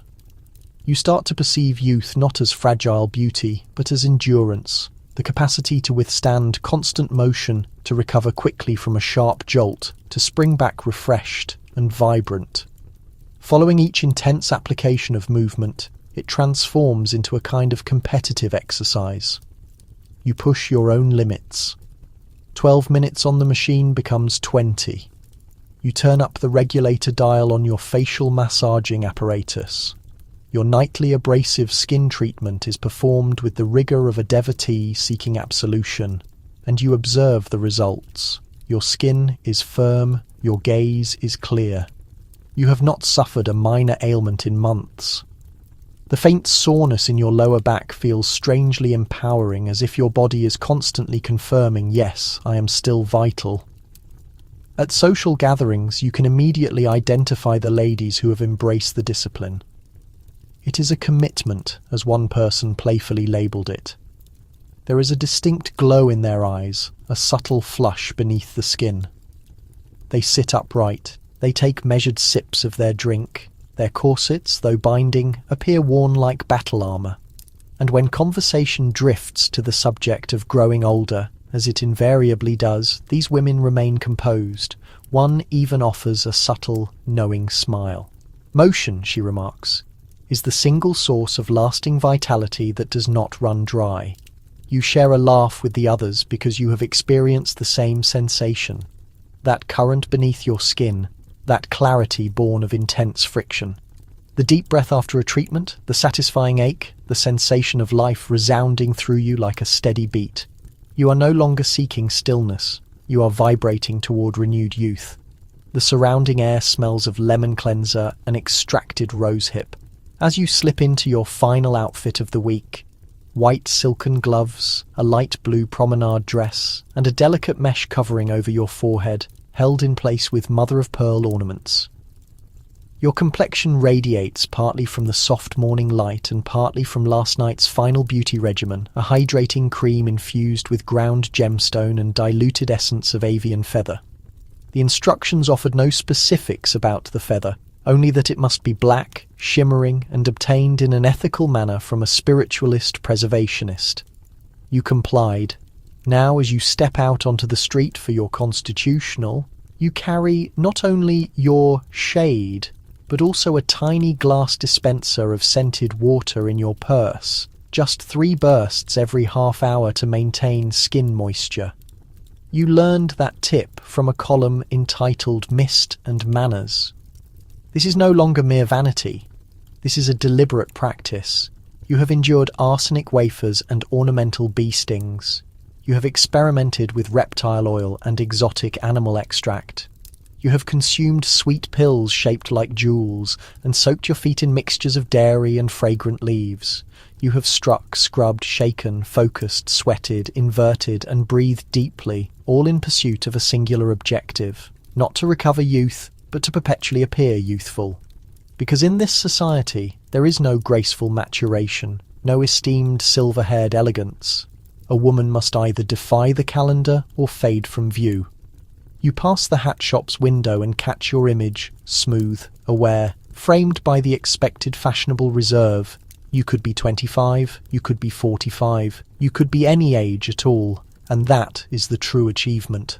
Not to reverse time, but to obscure it, to slip through its grasp like fine fabric in a current of air. You encounter Lady Arkwright outside the provisions store. She is dressed in soft purple, her hair lifted and secured with small crystal flowers. She leans in to share a confidential report. I hear they are injecting purified fetal tissue in the capital, she whispers directly near your ear. 200 units of currency. You give a serious nod, feeling little surprise. By this point, nothing truly shocks you. If someone suggested youth could be summoned by reciting verse to preserved young pigs under the celestial light, you would only inquire how many verses. This has become the primary occupation of your existence. You have moved past the mere superficialities of fashion and cosmetics. This is the calculated manipulation of existence. You are now the master of perception, an overseer of eternal appeal. At midday, you order frozen water and wedges of citrus with fresh herbs. You examine a pamphlet on facial pressure points while soaking granulated sugar in scented liquid. Around you, other women exchange thoughts on a recently introduced salon apparatus that utilizes electrical stimulation to rebuild the essential structure of young skin. You mentally commit to trying it, but there is one brief moment, just one, when your hand wavers as you raise the utensil.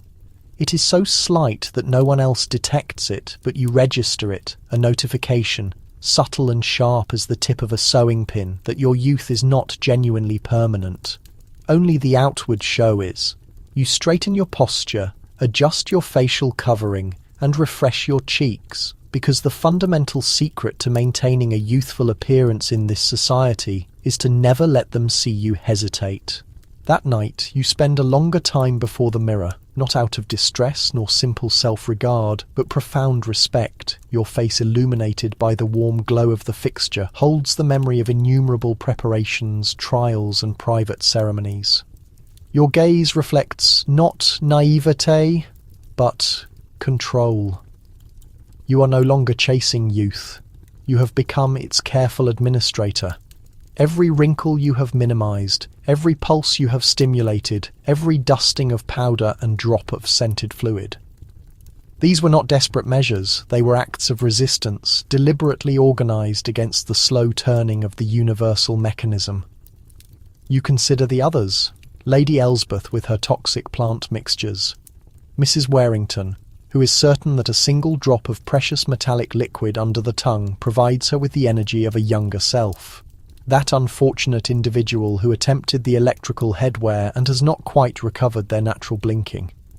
You smile, not with arrogance, not with malice, but in shared experience, because every woman you know has attempted something strange, something risky, something that allowed her to believe, even for an instant, that she could retain her identity.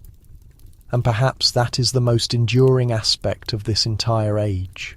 Not the cosmetics or liquids or mechanical aids, but the sheer unwavering optimism of it all. The conviction that time can be reasoned with, or at least persuaded to move more slowly. You remove your gloves deliberately, finger by finger. Your dressing area is now a collection. Rows of containers, utensils, thin fabrics and ceramic pots. You select a tiny one, no bigger than a finger guard. Inside, a rich balm you prepared yourself, honey product, floral oil, and a unique element you will never disclose. You apply it with gentle upward strokes, not from panic, not from necessity, but as a blessing, a way of affirming to your own reflection, you are still here and you are still mine. Later, you settle beneath the covers. You contemplate all the efforts you have made to stay youthful and how some were effective, some were not, and some were simply fascinating spectacle. And you conclude, quite suddenly, that perhaps youth was never truly in the skin itself. Perhaps it resided in the intention, in the decision to engage, in the refusal to surrender. You close your eyes not for sleep, but to rest in the understanding that you pursued every unusual, clever, slightly irrational, pleasantly scented notion that offered one more chance at vitality, and somehow you made them all belong to you. And now, as your thoughts gradually quiet down, allow the recollections of fine covers and floral lotions to gently recede into the quiet. You have journeyed through an entire period of refined customs and fragrant illusions, through illuminated rooms and shaking medicine bottles, through women who refused to disappear silently, who engaged with time as if it were a hesitant partner. You have felt the friction, the impact, the quiet hum of Victorian fixation, not as ridicule, but as a memory. Remnants of a time when appearing youthful was both a fine art and an obsession. And somehow, as peculiar as it all was, you comprehend them a little more now. The desire, the ritual, the silent defiance in every upward movement and slight tap of powder. Let it all dissolve now. There is nothing left to prove, nothing left to tighten or smooth or pursue. Your physical form, here and now, is already engaged in the most beautiful process. Resting. Feel your breathing deepen. Let your upper body relax. Let the imagined sound of flowing fabric settle into stillness. And as the echoes of the past disappear into the quiet of your room, remind yourself you are enduring. Not because of potions or creams, but because you are present. Completely. Gently now. Sleep soundly.